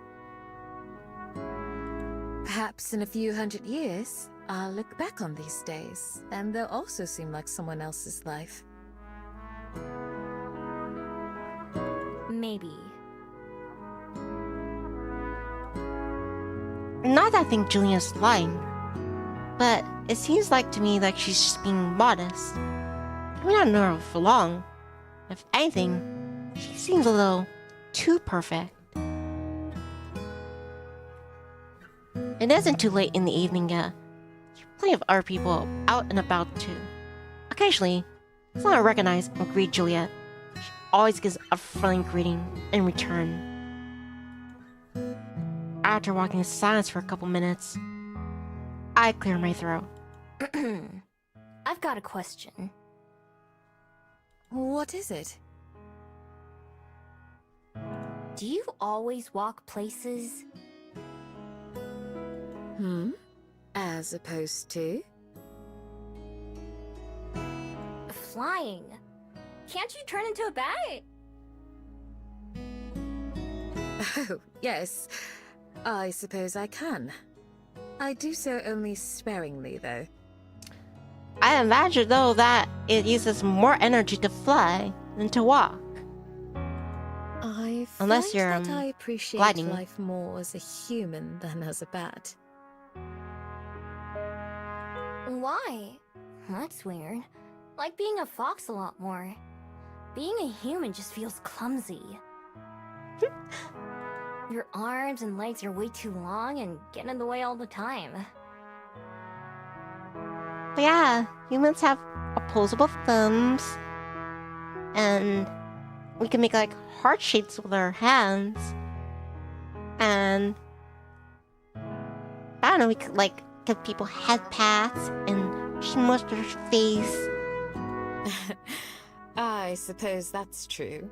It can be quite awkward at times, or even embarrassing. Yeah, exactly! I've never been embarrassed as a fox. I understand. There are certainly downsides. I believe the good makes up for the bad, though. Some things are only possible as a human, or fabled. Like what? I can't think of any, other than talking like this. Like writing, for one thing, as our dear friend Aspen would surely mention. Or perhaps... like dancing. Have you ever danced, Miho? Nope, never. I don't get why people do it either. Don't tell me you like dancing. Is that your hobby? I must confess that I do enjoy it. At times, that is. I wouldn't call it a hobby. But with the right person, at the right moment, it can be quite nice. It does sound nice. If you say so. I find myself singing that a lot lately. Shaking and flopping your body around to music? That's not for me. I don't know how they come up with this stuff. But I'm trying to remember to be polite, so I keep that part to myself. So, on that note, I should have asked this earlier. Are there any hobbies that you have as a fox? I never thought about it that way. Now that you mention it... almost everything is better as a fox. The sun feels nicer on my fur than it does on my skin. Flowers smell better and more interesting when I sniff them. It's more... vivid. I remember Aspen using that word and explaining what it means. I bet she'd be proud if she heard me use it. You do make it sound lovely. But are those things you do for fun? Well... I almost say yes right away, but then I think of her for a second. I do love those things I mentioned, but maybe they don't fit what Julia's asking. I guess not. They feel good, but they're not fun. That's still valuable too. So far, we've been following the same path that I took earlier when I went to town. We come to the crossroads. Julia turns in the direction of a neighborhood instead of the city. The first stop I need to make is down here. After that, we'll go look around and see if there's anything fun. Alright, I'm just following you. This is the same neighborhood where I heard from Julia a couple nights ago. That's pretty similar. Some of these houses are the sort that remind me of bugs when I first arrived in Wellington. I stop at one of them. A little one-story house with a porch light on. I follow Julia to the front door. She rings the doorbell. Is this for one of your errands? Yes, we're delivering those papers that were requested. She straightens out the 2 yellow packets she was carrying. The door opens and a young woman carrying a baby stands behind it. Oh, Miss Juliet! So good to see you. With one of her trademark smiles, Juliet hands over the papers and the two chat for a bit.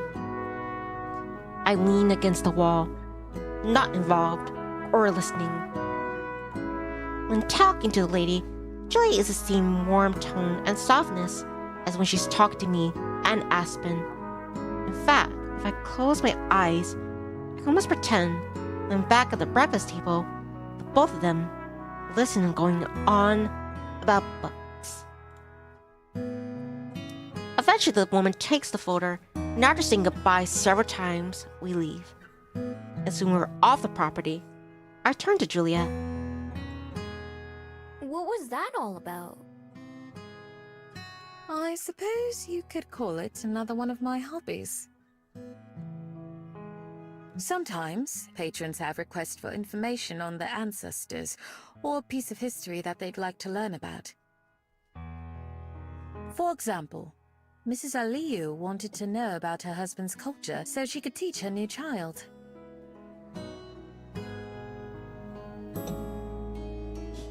I find and collect what's requested, and bring it to those who asked. Whoa, sounds like a lot of work. It can be, but I don't mind it. The past is worth preserving, but not everyone knows how. It's my honor to help people do so. I have assistants too, such as dear Orpheus, who is delivering a letter on the far side of town for me. Are all the bats your helpers? Some more than others. They're friends, not pets. And so if they don't feel like helping, then I won't force them. To me, it sounds like a lot of trouble to go through for someone else. Even with the bats helping out. But Juliet apparently likes being inconvenienced.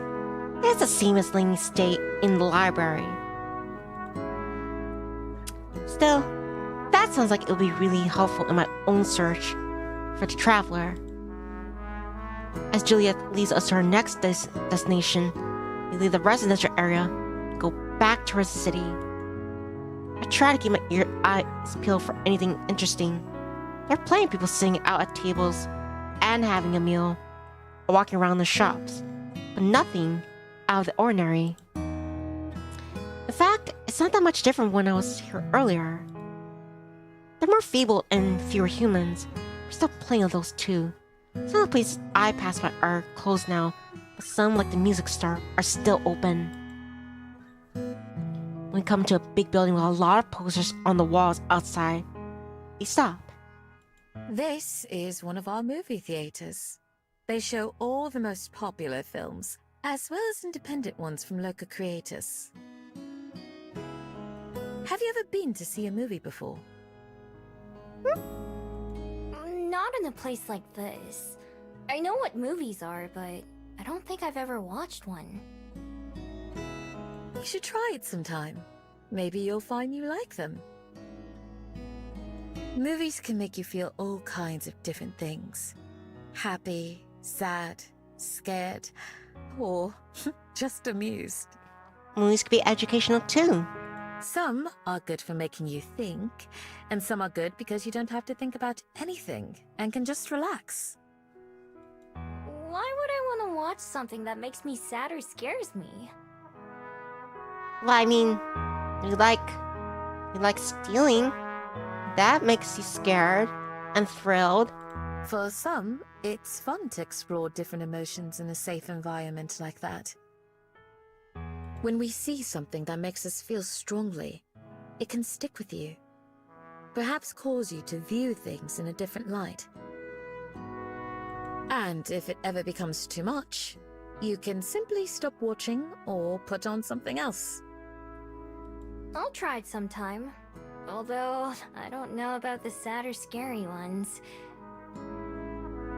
There's nothing wrong with that. Everyone has different preferences. Along the way, Julia continues to point out different shops and locations that she thinks that I should know about, like another library or museum. I'm not very interested in either of those things, but I smile and nod and pretend I like I am. After a while, we leave the city behind and reach the waterfront, just like I usually do. The ocean looks much different at night. The starlight and the moonlight reflecting off the water. For at sea, a few lights that must come from boats, and sometimes lights in the sky, passing airships. We head down a small path to the boardwalk, where we look out into the water. A few empty buckets sitting on the ground nearby. I saw some floating chairs. I point them out. What are those for? People like to fish off at this pier. They come at all hours, but I believe this spot is used for teaching lessons during the day. Ooh, lessons on how to catch fish? That's correct. Is that something you're interested in? Maybe. Hook, line, and sinker. It's one of those things that I like doing as a fox, but I don't know if I'd like doing it the human way. Should you decide you'd like to try, I'm sure there would be someone here who's happy to instruct you. Yeah, maybe. That's nice, they could just leave their stuff out. In some places, it might just go missing. Seems like a friendly community. I don't want to commit to anything, but it couldn't hurt to come check this place out during the day. I'm glad you found something that struck your fancy.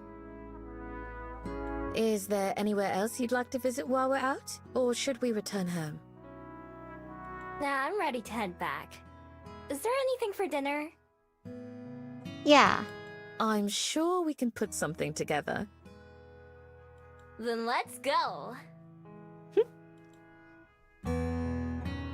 Since the action and worry are now, I lead the way home, with Juliet close behind me.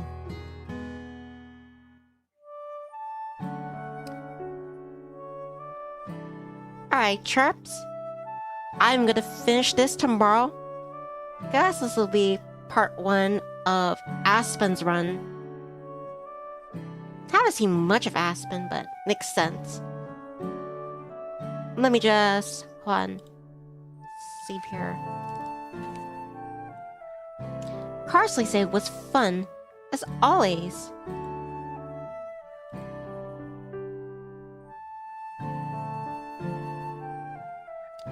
Alright, I've bookmarked it here.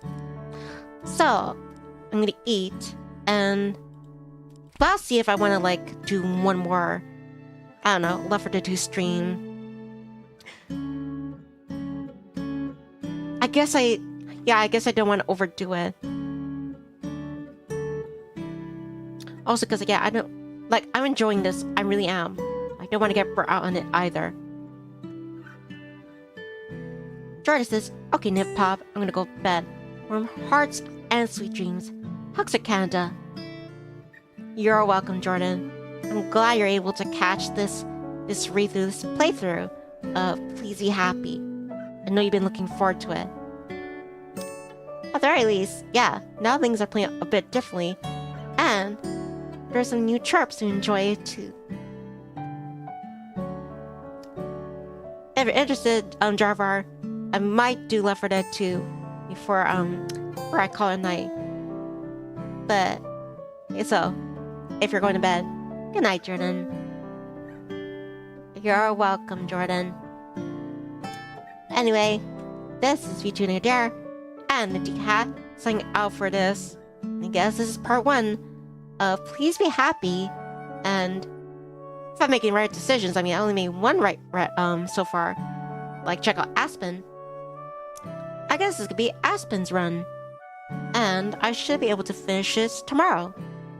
I'll try to stream, yeah, Please Be Happy as early as possible so I can, like, just do the rest, like, in one go.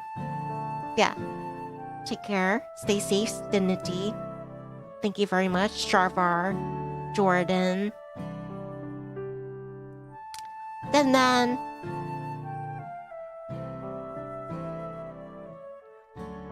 X, Ken,